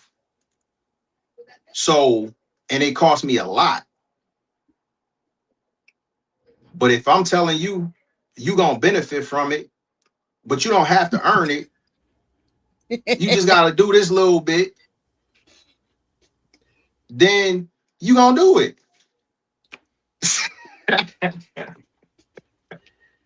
Oh goodness, Clarence. Goodness. That's goodness. real. Yeah. Yeah. That's that was real. Do you do holidays like Thanksgiving and stuff? What do you mean? Do I do them? Like Like celebrate them or host? cook, host, all the work that go into Thanksgiving. That's why I brought it up, because that's a lot of work. Absolutely. Right? Absolutely. It is a lot of work. It's a lot of Right. work, but it's so worth it though. And that's my point. It's so worth it. So you're willing to do it because it's worth it, but you did the work. Yes. But if somebody else didn't do the work and they come in to enjoy this that you set up and put all this work in, and you tell them to go wash their hands, they're gonna go wash their fucking hands. Oh, for sure. It's the same Come in thing. my kitchen and don't wash your hands. And that's what it's the same thing. It's the same thing. I did all of this work to create this environment for you to have this peace of mind, for you to have this freedom and flexibility, for you to have this quality of life. My Right. dinner gonna be done. My house gonna be clean. Mhm. I'm gonna be satisfied. That's not a lot. Mhm. So low standards, just non-negotiable. Okay. Okay. All right. So maybe you might want to change the different apps that you're on for dating. Oh, really? Like what? Give me an example. What's a good dating app? I cannot help you with. Unfortunately, I cannot help you with. But I mean, like maybe there's something that's like out there for men that are looking for, you have your checklist, and these women actually, meet your qualifications fully. Like I know for a certain tax bracket, there's a dating app that you can only get in unless you're within that tax bracket. Okay. So it already has all the stipulations, what you shouldn't do, or require. And so most of those are like, even and let me say this, because a lot of those situations, it only applies to the men. The ones where it applies to both sides as far as income, right? Because I know about sites where it's like, as a man, you can't be on there if you broke, because you gotta pay a lot to be on the site. That is so dumb. That is so dumb to me. Credits and all of this other stuff to message people, all that, right? So you got to have money to be on some of these sites, but only the men, right? Mm-hmm. Now, the It's reason I dumb. bring that up is because here's the thing. For a woman, Mm-hmm. I'll use you as an example, right? Mm-hmm. Mm-hmm. For a woman that's accomplished, and I don't mean this in no kind of dismissive way, but pretty much anything, right? Mm-hmm. Her standards Mhm. or she's going to elevate her standards, right? Mm-hmm. Mm-hmm. But the problem is, right, the expectation of what she will accept in a man is elevated, but a lot of times the expectation of what she's supposed to do is reduced because of her accomplishments. She feel like, because I make this money, because I have this career, because I have this education, I'm not a typical woman, so you can't expect me to do that. Because so it's still gonna be a challenge, because, and I mean this with all respect, like most men gotta date down. Women not gonna date down. Man, my earring fall off and everything. Wait. Go ahead. You're good. You're good. because most women are only going to, especially when you're talking about that level of commitment, when you're talking about sharing a life with somebody, most women are gonna require a man to have more than them, because again, Mm. his role is to be the provider. So if you're not gonna find, and I'm not saying it's impossible, but you're not gonna find too many women that make six figures that's willing to date a man that's working at Subway. You're not. But a man is not looking for a woman about, well, me, I won't say him. I'm not looking for a woman based off nothing about her financial situation versus her ability to provide that feminine balance in my life. So that don't, your degrees, your money, don't, none of that matter. So it's not that it doesn't have value to society, but it doesn't have value in a relationship.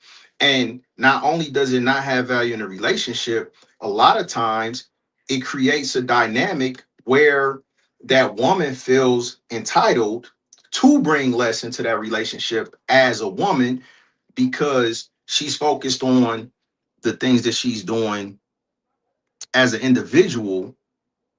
And that's what started the conversation with Devin and old girl, because we was talking about, I said she think like an individual, not a wife. That's what Oh, started the that's what wait, started wait, it. wait, wait. That's what started it. Yeah. And what was her? Because What was her? as a man, I'm not thinking as an individual. When I do my calculations and everything else, that's me being in my role, understanding that my role is to take care of everybody. So I cannot think or operate like an individual. But a lot of women want to go into a relationship thinking and operating like an individual. So when you Hmm. said the independence thing, like it ain't no independence in a marriage. Y'all, it's a partnership. Right, You're an right. Same team. individual, Same team. but you can't have that mentality, because everything that you do impacts everybody in the household. Just the same thing I said Mhm. about how she was talking to her kids. I'm gonna talk to my kids like that. So she could feel like, well, these my kids, yeah, but you're not trying to be by yourself. And that's the problem. That's why a lot of women end up by themselves, unfortunately.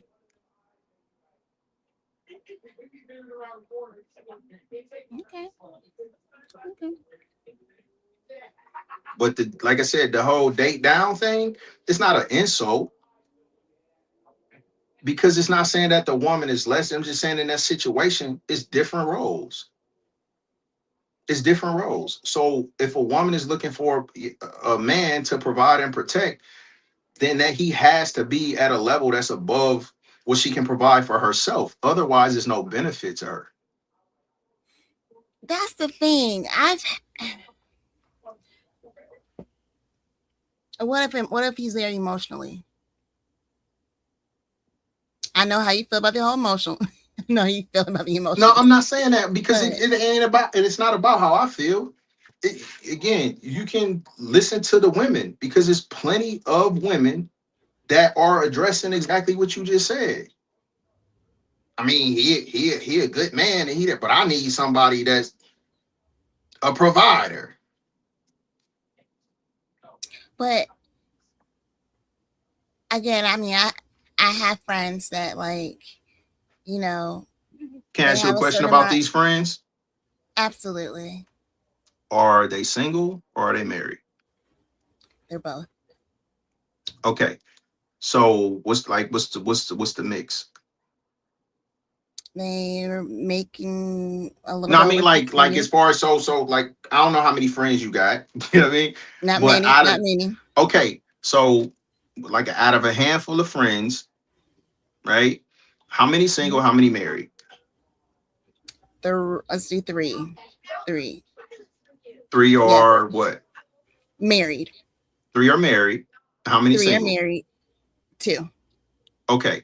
Now, do you see any difference in the way that they think or approach things between the married women and the single women?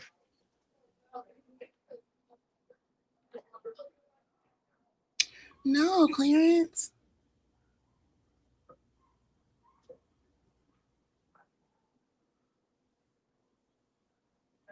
Mm-mm. Okay. And your single friends, have they been married previously? One. Okay. One has. One has. And how long they been single? Ballpark. Oh, 7, 8 years.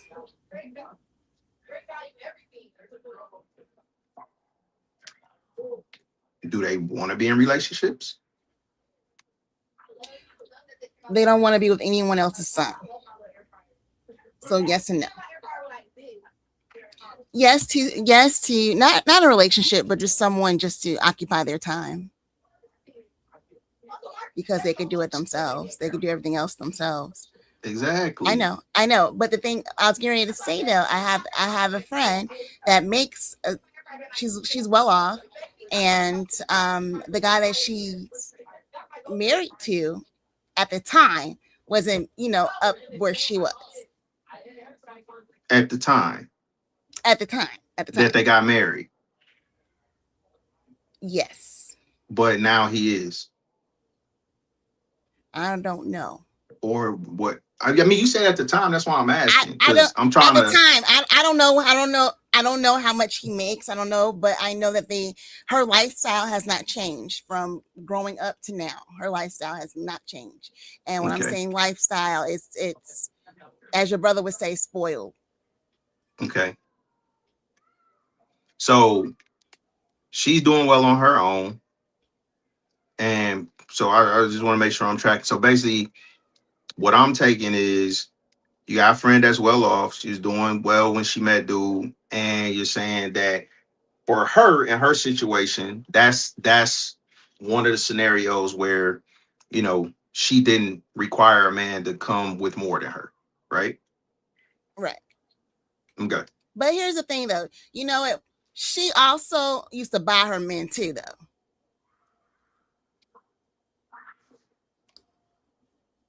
Quick. So that's what she's looking Quick. for, and that's fine. But I'm just saying that's not what most women, most women not in that position. Two, most women are not willing to be the person to carry the financial load in a relationship. How do you feel? Okay, how do you feel if the man earns all the money, but he doesn't know how to pay the bills? He just gives a check over to her. That's fine. That's fine. Okay. That's fine. All right. Because again, all I'm saying in any situation is between those two people that they need to establish, okay, this is what I need to be able to rely on you for. Right? Mm. And that's a big thing, right? Because disappointment only comes from unmet expectations. Mm-hmm. Which is why I won't allow somebody to place expectations on me, and I don't place expectations on people. I'll ask questions, but if I don't get the answers that I want, I'm gonna move on. So that's what it is. Because that's not fair. It's not. Nobody has the right to tell somebody else what they better do. Right? And I didn't make this up. I don't even know where I heard it, but it's just something that I was in the situation, how we started off talking about me talking to Brandy for 5 weeks over and over and over. Allegedly, that's her name. Over. I kept telling her, because she kept like, I'll do this, I'll do that. I said, look, man, I want to volunteer, not a hostage. I want somebody that wants to do these things. Okay. Because that's the only way that it works. I don't have a problem being a provider because I want to be a provider. I You want to? want Okay. to I want to put my wife and my kids in position to experience things in life that I wasn't able to experience when I was younger. That is the benefit of all of the sacrifices that I've made to this point. I want that. So it's never going to be an argument because I don't have a problem with it. It's only a problem if it's something that you're trying to do because somebody else wants you to do it. No woman got to be Yeah. worried about me not wanting to pay rent or bills or whatever else, because that's what I'm coming into the situation fully expecting to do, because that's the trade-off, because that's freeing up whatever. I don't know if I'll discuss this with you, but compound effect, opportunity cost, just do something. Like those three things is like how I narrow everything down. Opportunity cost, whatever I'm doing, it got to be worth whatever I'm giving up to do that. So if it's a Mhm. woman that I'm talking to, in my mind, she needs to be worth me not talking to nobody else. I'm Say not that gonna one more feel time that for the way. wait. Oppor- Say that one more time for the people in the back, because I am recording. I need to make sure, please. Opportunity cost. It don't matter what it is, whatever you choose to do, it stops you from doing something else, Hmm. right? If I'm dating someone, then she needs to be worth me giving up the opportunity to date anybody else. So if she's doing those things that I want, it's worth it. If she's not, what kind of sense do that make? If I know that, what? Hold on 1 second, All right. because he needs your brother needs to jump on this.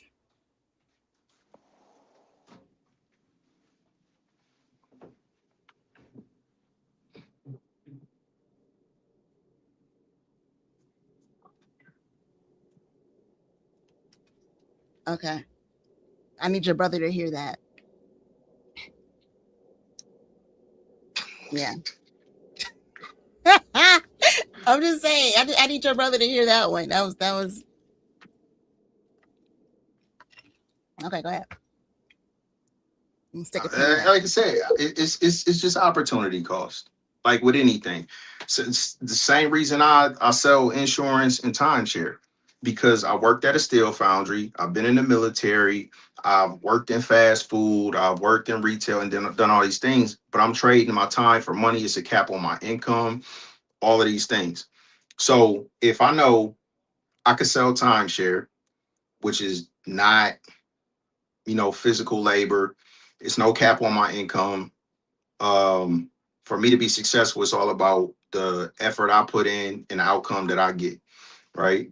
So that means that is worth me not doing any other jobs I had opportunity to do. I got a master's degree in business. I could do a lot of different stuff. I mean, I'm a disabled vet. There's a lot of jobs I could get, but any one of those jobs have to be better than timeshare to me, Oh yeah. right?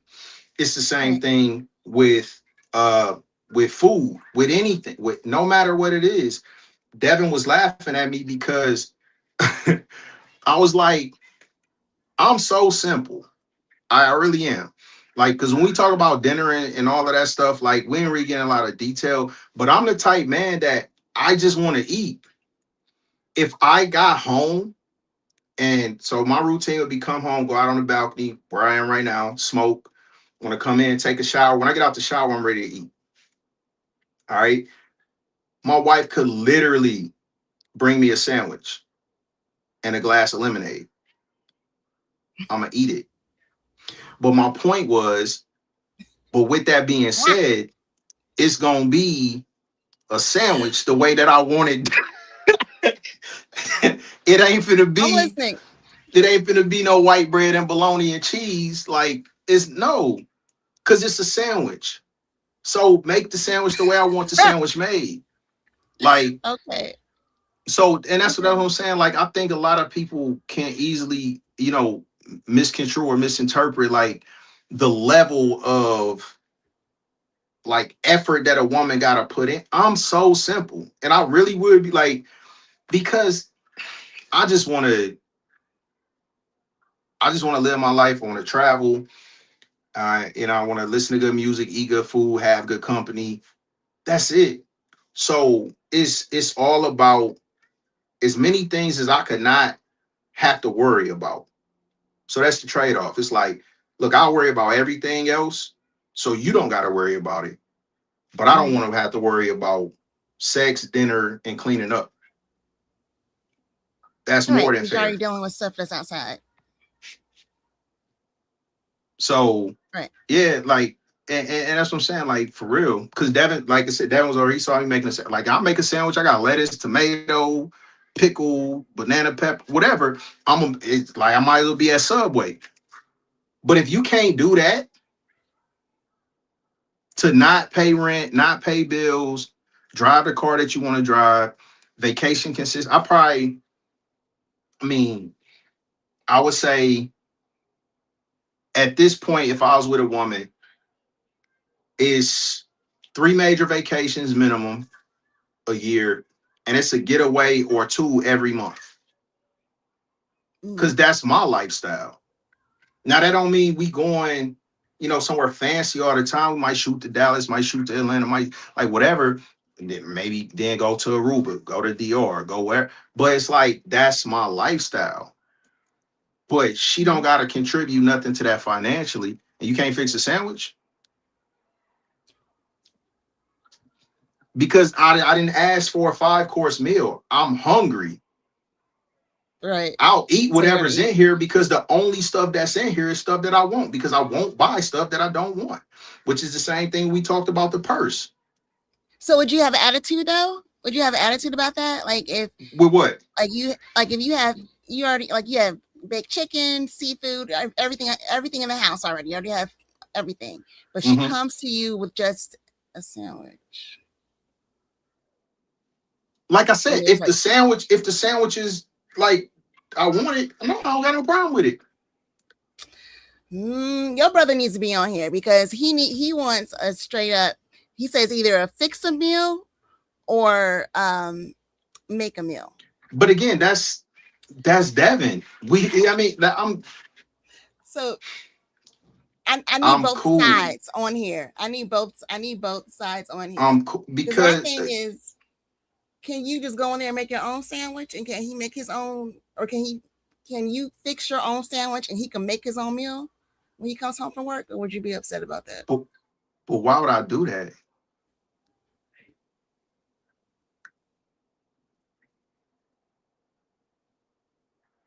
She just said, forget it. Just not today. She wants to watch Housewives.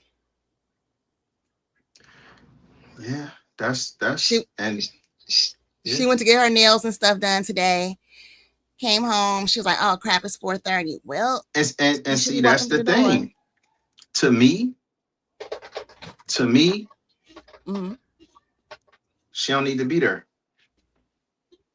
Woo! because this is the thing. I talk to my best friend all the time, and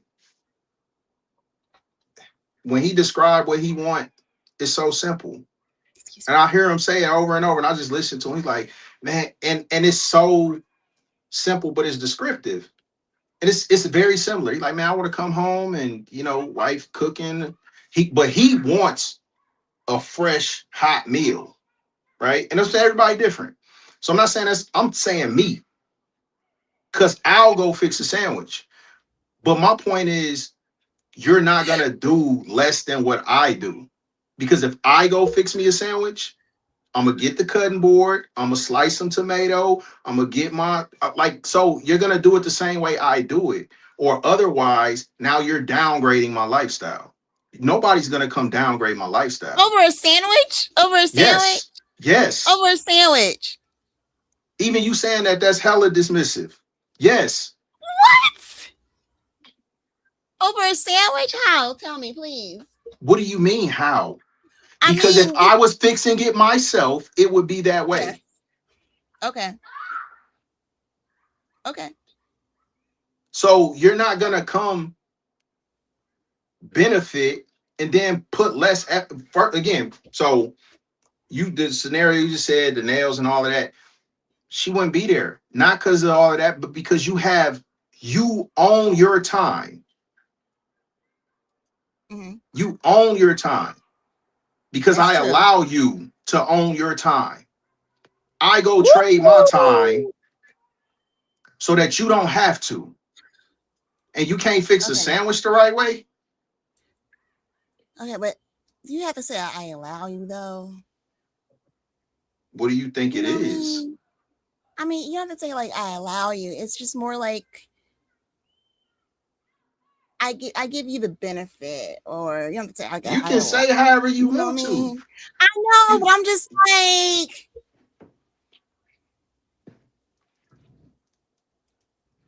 Okay, so if I wasn't in your life, you would have to go punch somebody's clock. You would have to pay your car note. You have to pay your car insurance. You have to put gas in your car. You have to take your own trash out. You have to do all of these different no, things that you don't have to no, do. not the trash. Oh, that's not the trash. Not the trash That's what what? not the trash. A man is supposed to take out the trash. You have a man in the household. Where was I? But And the this is man the didn't take point. out the You don't trash. have a man. That's the point. If you don't have a man, that's my point. If you don't have a man, you have to do all these things. But That's true. because you have a man, you don't have to do any of these things. And you can't fix a fucking sandwich? Because you talking like a sandwich? Yes. If like You're gonna be hungry later. where am That's I not even a losing dinner, you? man. You're gonna be But hungry again, I do, later. like I said, I do intermittent fasting. I don't want to eat after 7 because nothing that I do is without a reason. I want to live as long as possible. I know what I'm not about to do is be over here measuring shit and counting calories, and I'm not. Now, that would be a huge benefit for me to have a woman to do that for me, right? And I would appreciate that,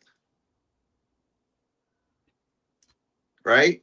But that's Yeah. reciprocation. So like for me to say that's downgrade my lifestyle, it is. Because if I do it on my own, it's gonna be done to a certain standard. The same way when I was in the army, like my ex couldn't iron my uniform because she wasn't gonna iron it the right way. So I'm gonna do it myself. But if that's the case, what do I need you for?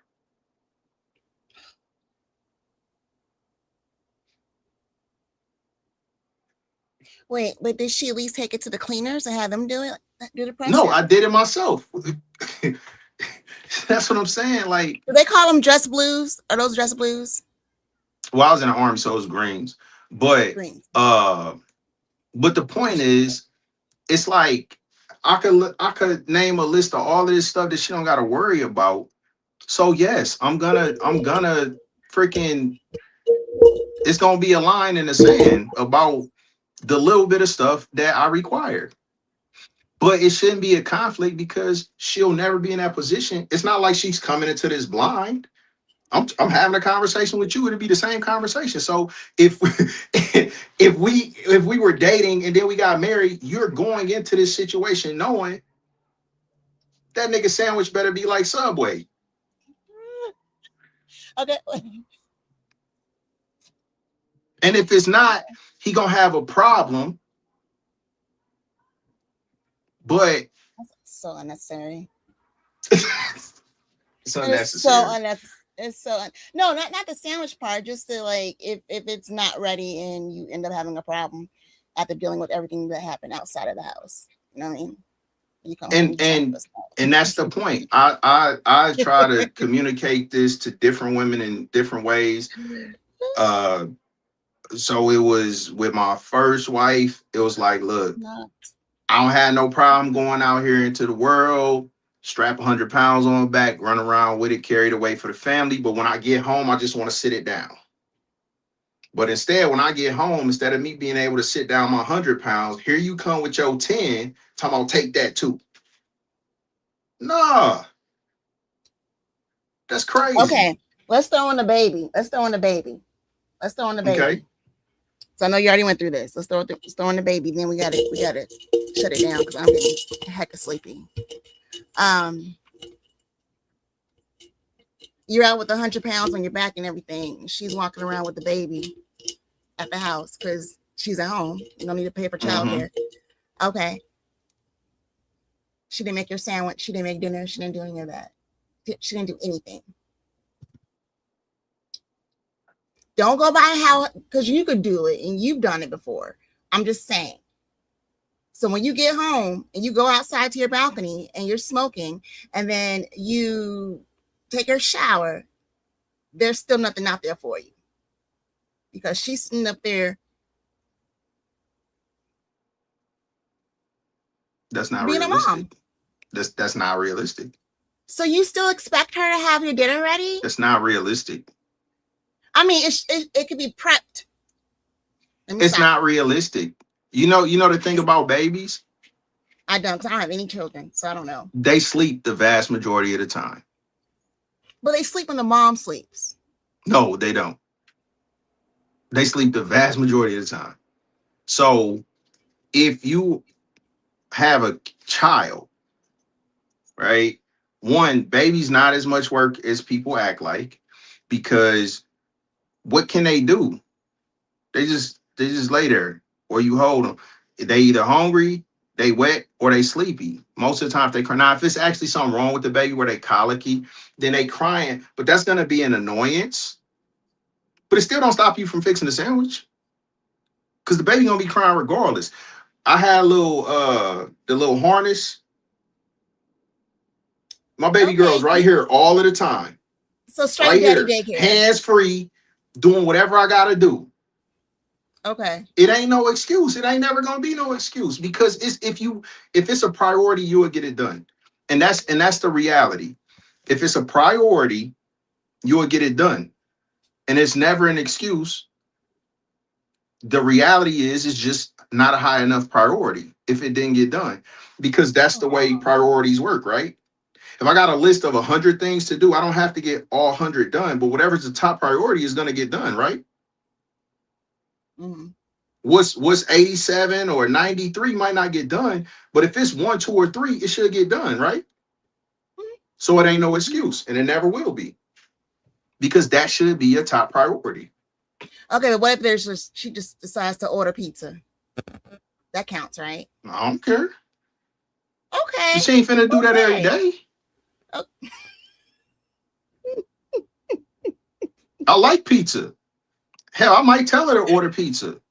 But my point is, it's taken care of. Okay.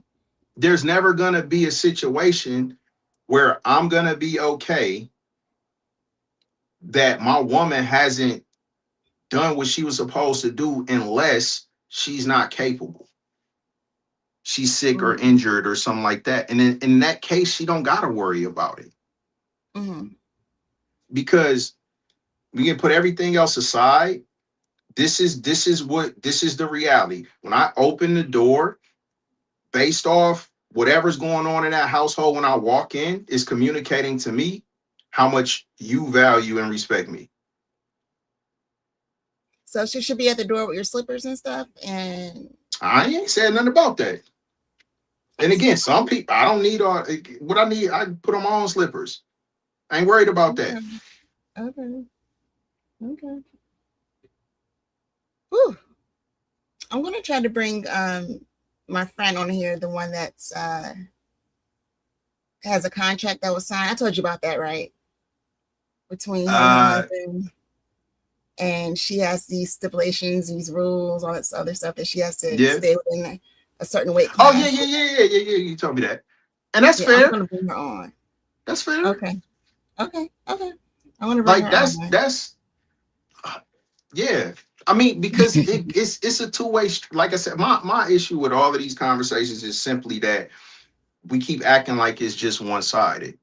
Like, women have just as many requirements and stipulations and whatever else as men. So I'm saying, if those are getting met, why is it an issue for the woman to reciprocate?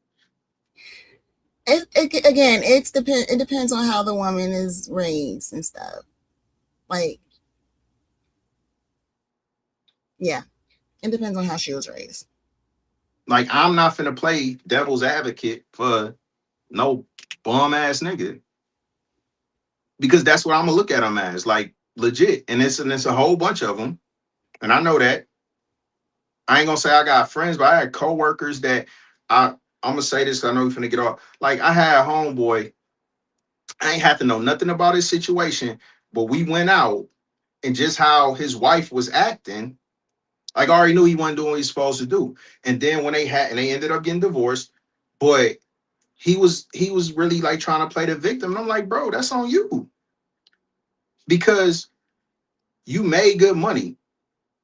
And when you so he had a really good month. And in timeshare, like, that's 30,000 plus, right?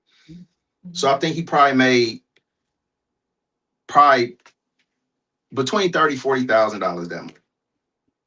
But his family in an apartment. But instead of him doing what he needed to do to get his family in a house, he go buy a damn motorcycle. Now, I don't know his wife. I never met her, never talked to her, nothing else. But that's the first thing I told him. Bro, you fucking up. Because how is she supposed to take that? If and she was a stay-at-home wife. Like, you got her at home with the kids, whatever else, you're supposed to be the provider, and then you go make all of this money and do some selfish shit. Did she say anything to him about it? Yeah, that was part of the reason and that's what I'm saying. I mean, but he is, like, trying to be dismissive of her complaints. And I'm like, nah, bro, you in the wrong. Point blank, period. You're dead ass wrong, because you are the provider. So when you had that amount of money and that's what you turned it into, why should she trust you? Why should she trust your judgment if you can have that type of money and still have your family in an apartment? It ain't no way, because that's the trade-off. It's a certain amount of security that both people are providing the other. You don't got to worry about having somewhere to stay and bills and all this other stuff. So that frees up that mental capacity for you to focus it on something else, because worrying about shit is stressful, is bad for your health, all of that stuff. So if you don't got to worry about that stuff, but she shouldn't have to worry about your judgment. And you just show her she can't trust your judgment. So shit, if it was my daughter, I would tell her, get the fuck on. Period. Now, I mean, do you think that he should have went over what he was going to do? Like, I don't feel like he should have done it, period. But okay. Like, that's, again, you a woman would be a fool, absolute fucking idiot, to submit to a man that ain't told her no type of plan. Ain't like you're a fucking idiot if you do that, because that's why you do it. Because this man comes to you and say, look, this is what I got in this is what I got as a foundation. This is the plan. This is what I'm gonna do. This is how I'm gonna do it. This is what I need you to do. And you should see some progress towards that. And if you don't, then you just playing a fool. Because that's dumb. To believe something when somebody's showing you something that's the opposite. You cannot put your future and your kids' well-being into the hands of somebody that's showing you they're irresponsible. Because that's irresponsible. That's true. So, like I said, it's I know a lot of times people just misconstrue stuff. It's my standard for myself will always be higher than my standard for a woman. But that's why I'm not going to compromise on my standard for a woman, because I don't compromise on mine. Mm-hmm. And I mean, I don't feel like I said, I don't feel like anybody should be settling. Oh, for sure. The woman shouldn't be settling, the man shouldn't be settling. And that's, if nothing else, that's really my whole position. Is just simply, I ain't asking you to settle, so you can't expect me to settle. Mhm. Mhm. So I want my sandwich like Subway. On my But on my what little if blunt, it's like on my little blunt rolled up. Look, hold up. Look. oh my God. No, because this sounds super simple. I'm just about to show you something. Devin, where are you? So you see this? What the heck is that? It's a roller, Oh, I can see one. Okay, it's a right? roller. So, but this is my point. Anything that I asked a woman to do, I gave her the tools to do it. So all that slave shit, Wait. I wasn't ready for that. all that slave shit. No, it's easy. If you go in my kitchen, I mean, freaking mandolin is like, because again, I use this stuff myself. I buy stuff to make life easy on myself. I'm not gonna get a partner and then make stuff hard on her. So if I'm going out of my way to make it easy for you to do everything that you gotta do, I'm not trying to hear no excuse about whatever. Okay, so is this a tool? What is Yeah, it? look. You see this? So like this, you just fill it up with weed, right? And then you close it and you put the paper in there and just roll it, and then roll it up. How does it hold it together though? You seal it. How do you seal it? So once you put the paper in there and roll it to just like a little bit, then you lick it and then seal it.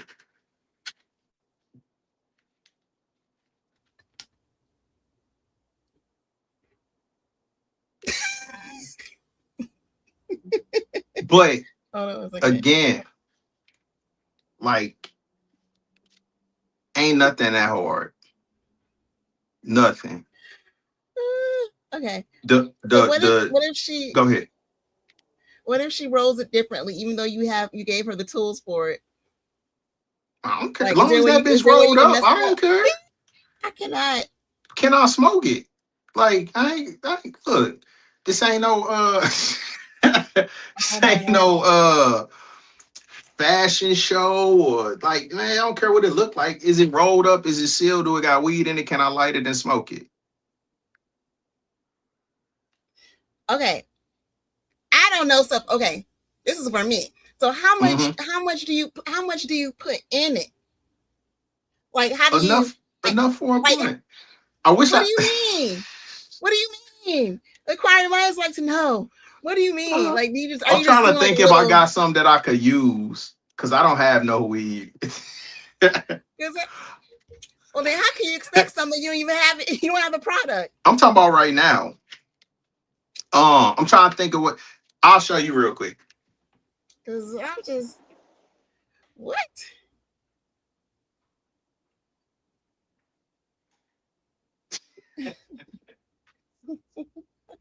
I'll find something. Oh my gosh. Welcome to Candid Combos, where you could get relationship advice and also learn how to roll a blunt.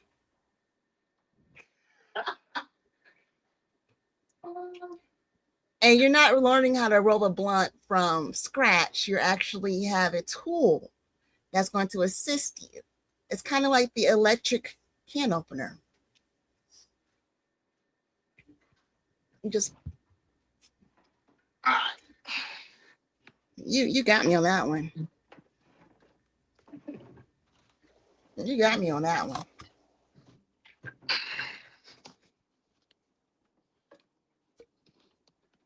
You got me on that one. Where is your brother? Not angling the camera. Oh, we're doing a tour. Okay, wait. All right. I don't know. Okay. All right. Super wait, simple. hold on one second. Wait. Disclaimer. Disclaimer. This some seasoning. Wait. Clarence, wait. Okay. Okay, all right. So here on Candid Convos and Candid Conversations,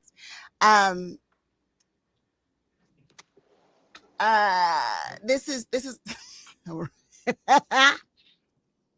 right. That's what this is. This ain't no weed. And we are in different locations. I am in Georgia, so I'm not doing anything illegal. Where he is, he's doing things that I'm in Vegas. First off, and it's legal there. But even if it wasn't, this ain't again. This is some kitchen seasoning. Right. This is for learning purposes. Right. But not for children. Not for children. I got tips. What is that? Right. I'm about to show you because this. So my second wife used to do this because I showed her. She did it. So I buy these in a pack. It come 4 in the pack, right? These are wraps. I got a whole case. I buy them by the case, right? So it's like 20 packs in a case. It's 4 wraps in each little pack. So I will roll up 4 at a time so that I just have them ready and then I'll just put them back in the pack. All right. So these little tips, like the end is perforated. So you do like an accordion fold back and forth.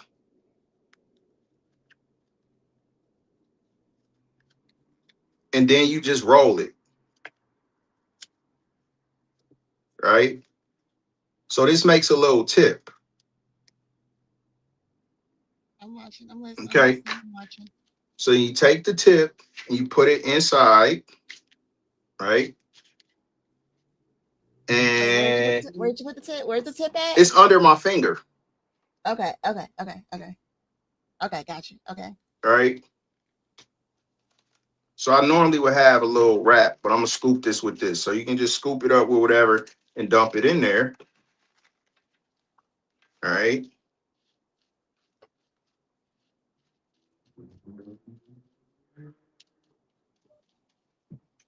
So you put whatever in there and then you close it.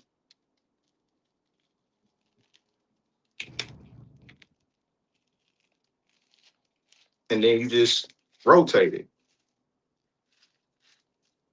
Right? So all the stuff is in here. The tip is in here.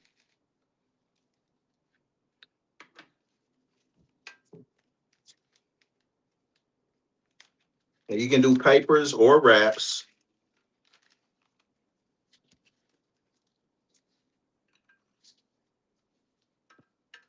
What was that you just took out of it? Like this is just a little thing to keep the so the wraps are wrapped around this little plastic straw and then it's wrapped in this plastic so they don't dry out. All right. So you just put it in there.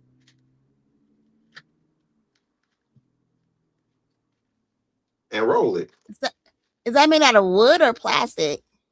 This? You talking about this? No, the holder. Or the wrap? No, the holder. This is plastic. Okay. Right? So as you roll it, it's just gonna wrap it up, right? And then you roll it till you just got a little bit left.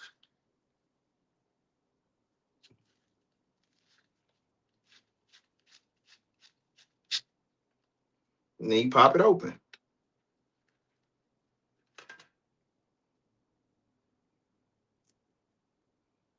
That's it. So as I'm saying, it's nothing complicated. I have a question. Yep. Can you buy that already made though? What? Pre-roll weed? Yeah. Yeah. Okay. So it was but pre-rolls is not really good value.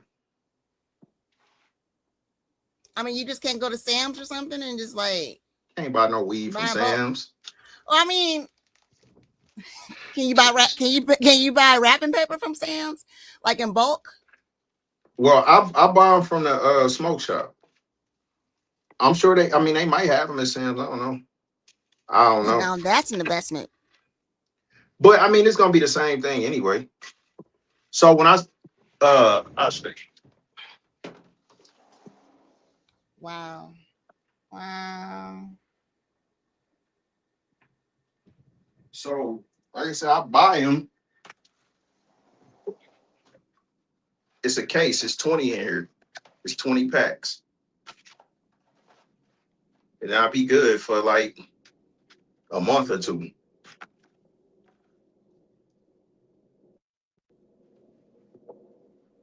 So, Okay. so yeah, like again, anything that I do, Okay. it's starting All off right, that I man. do it myself. I do it for myself.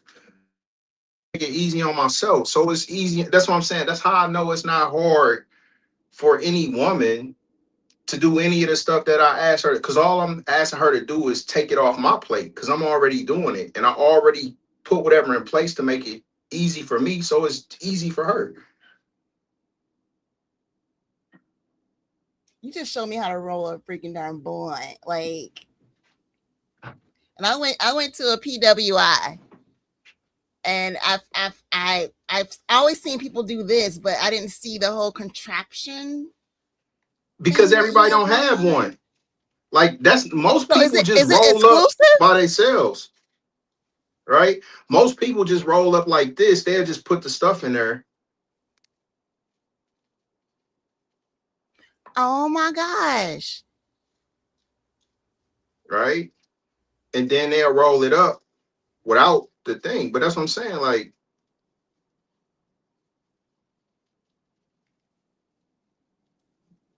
I try to get stuff to make it simple and easy, right? So they roll it up like that and seal it without the thing.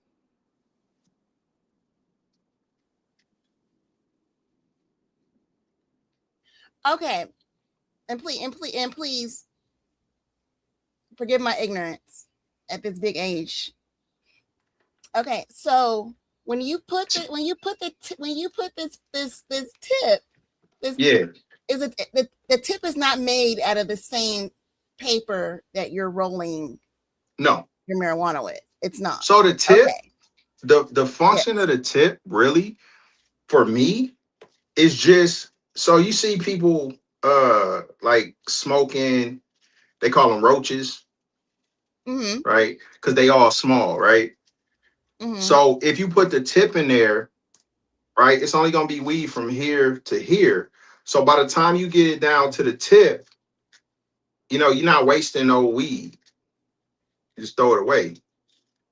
Because if you roll it all the way with weed, once it gets so short, you're gonna be burning your hand. My grandma used to have one of them little, it looked like Yeah, some well, scissors, but it's the little yeah, pin. Yeah, I ain't got yeah. time for all of that. So I just put a tip in there, right? So you smoke it down, the tip stops right there, right? So by the time it get that small, it ain't no more weed. Okay. So I ain't wasting no weed. You just smoke it down to the tip and then just throw it away. Okay, so it's the same process of like doing cigars and stuff, basically, from what I'm gathering. So, Okay. All right. but yeah, I We need to do mean, a show on that. huh? We need to do a show on that because I can't believe you just showed me that. Like what? But even That's with you cool. saying that, like, That's but that's cool. my point. If you That's if cool. you was my woman, I would do the same thing. I would go through my process, show you exactly what I do, and ask you to do it. You know what I mean? Like, hey, so when I get home, my blunt ready. So my point is, so how long it take to roll four of them little things, right? It probably take Mhm. 5-6 minutes, maybe. To cook, depending on if it's kids in the household or not, like cooking don't take that long, hour or so, whatever. And then cleaning up after yourself. If you can't do that for somebody that's literally taking care of you, then I mean I don't need you. I can't with y'all young men. I can't. I cannot. I can't. I can't. I can't. I can't. Why you keep trying to lump I us together? can't. Devin is Devin. Devin is I'm Devin and Clarence. Clarence is Clarence. I know. The thing is, you're different, but yet you all have the same need, and just it's hard to describe because you don't know me. You don't know me, but like I keep saying, you just blew my mind right now with that. That's crazy. That's not crazy, not bad crazy, but like in my world, that's just like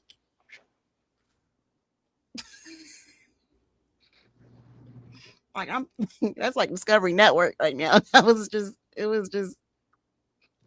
But as I'm saying, all this stuff is simple, man. All of it is simple. Nothing is unreasonable. Nothing is something that's demanding, strenuous, complicated. Nothing. So when people like, oh, you really that serious about yeah, a sandwich, yep, so you need your so you yep. so you gotta have your blunt, your sandwich. I cannot. I'm trying to find. I ain't saying So I want no sandwich, so but I'm you're- saying so- if you gonna fix me a sandwich, fix that motherfucker like it matter. That's what I'm saying. That's how you two are alike. Like it's funny. But you're being serious. You're being like y'all are dead serious. It's funny.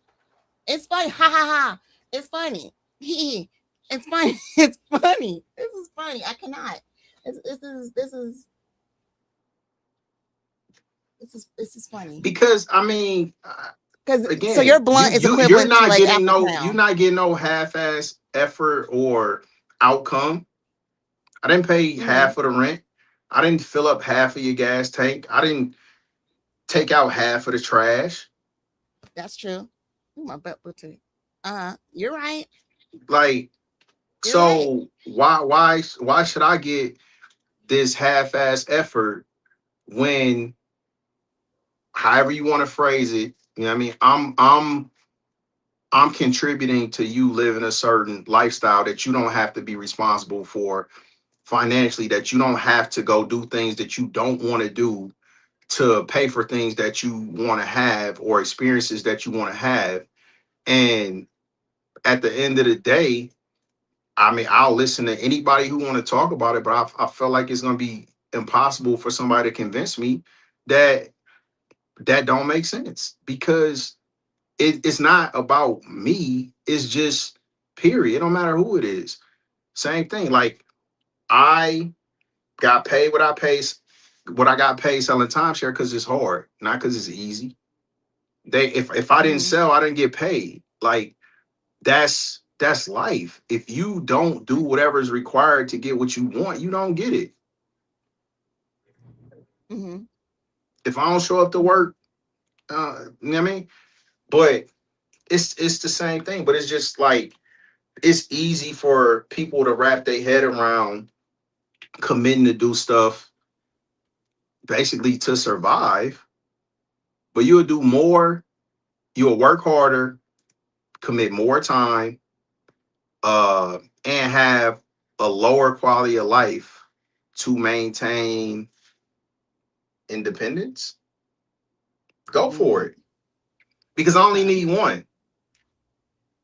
I don't need a bunch. I need one woman that's fine with that. And I'm sure it's one. So when I come across her, then she'll be over here rolling blunts and fixing sandwiches. And I can't with that. That's just and making fresh squeezed lemonade and dicing up watermelon and what? Making okay, I'm here for the lemonade. But the wait. I can't. Yeah. I can't, little brother. Because I do it. I cannot. Because I do it. You said okay. Well, then maybe Now, here's the thing. If a woman want to come and pay all my bills, I cook and make the lemonade and roll the blunts and make the bed and do the freshly laundry squeezed and lemonade. everything else. Yes, that's Okay, what like I was just lemon drinking. juice. Wait, That's what I was wait, just lemon drinking. juice. Okay, Don't lemon do me. juice, Don't do me. lemon juice, or there's a lemon that's being cut up and squeezed. That's what I'm just saying. Like, would you really know the difference? I know I would, though. But would you really know the difference, though? I cannot.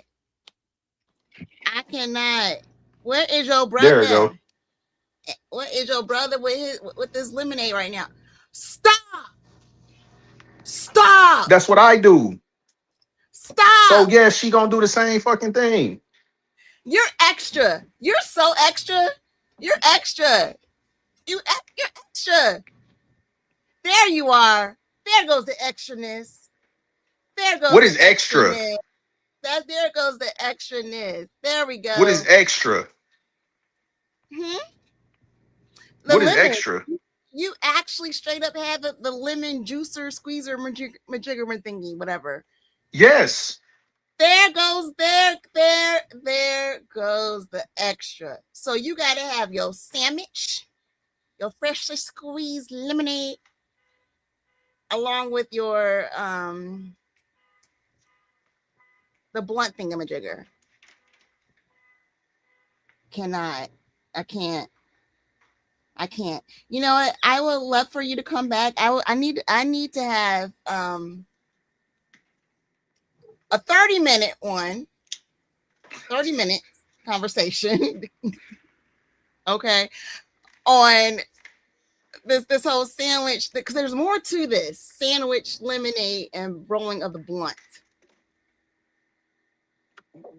Why I gotta be more to Because it? I'm just saying there's more to it, because like with your brother with the whole apple crown with no ice. I mean, it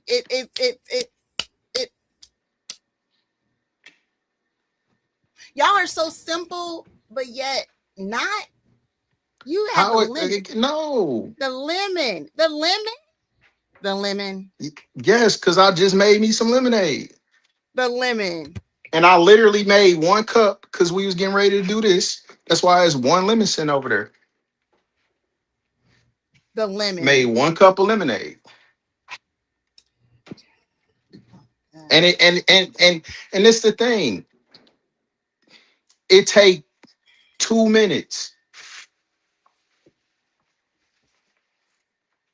2 minutes. So yeah, ain't nobody finna convince me that I'm not worth a couple minutes here or there for some simple shit. I mean, so you could tell the difference between. Let me hurry up and get off this darn thing. So simple. So simply. Let me stop. Let me stop. Woo! And yes, it's Okay. a difference between that and Simply Lemonade. It is. But I drink Simply Lemonade. I don't have a problem with Simply Lemonade, but I don't buy it because why? When I can make lemonade. I cannot. Oh my god. But here's the thing. You don't see no woman here. I'm just But okay. so my point is again, I'm already doing these things for myself. So you're not gonna come Okay. and then think I'm about to settle for some other shit. Right. Okay. Sandwich. It'd be blunt, different. It'd be lemonade. different. It'd be different if I was over here drinking Kool-Aid and then you got here and I'm like, oh, you need to make me fresh squeezed lemonade. Nah, that's what's already here. Okay. All right. Okay. I'm not finna downgrade nothing in my lifestyle to take you care of shouldn't. somebody else. As you Don't said. even make sense. I'm gonna pay for somebody else to downgrade my lifestyle. Make that make sense. You can't. And like I said, it ain't that hard. Everything over here organized. Like I'm a very No. simple person. Like, nah. It is it's too easy for a woman to come Oh, play this role. Too easy. okay. All right. Okay. We're now at three hours in. Okay, so Jesus. Okay. You have anything you want to end? Anything you need to- And that's why I'm single. Cause It's gonna be a while. To be honest with you, you might need to go and pop the balloon. I'm just saying, you gotta go. bought them pop the balloon things. I've seen like one woman on there that made any kind of sense.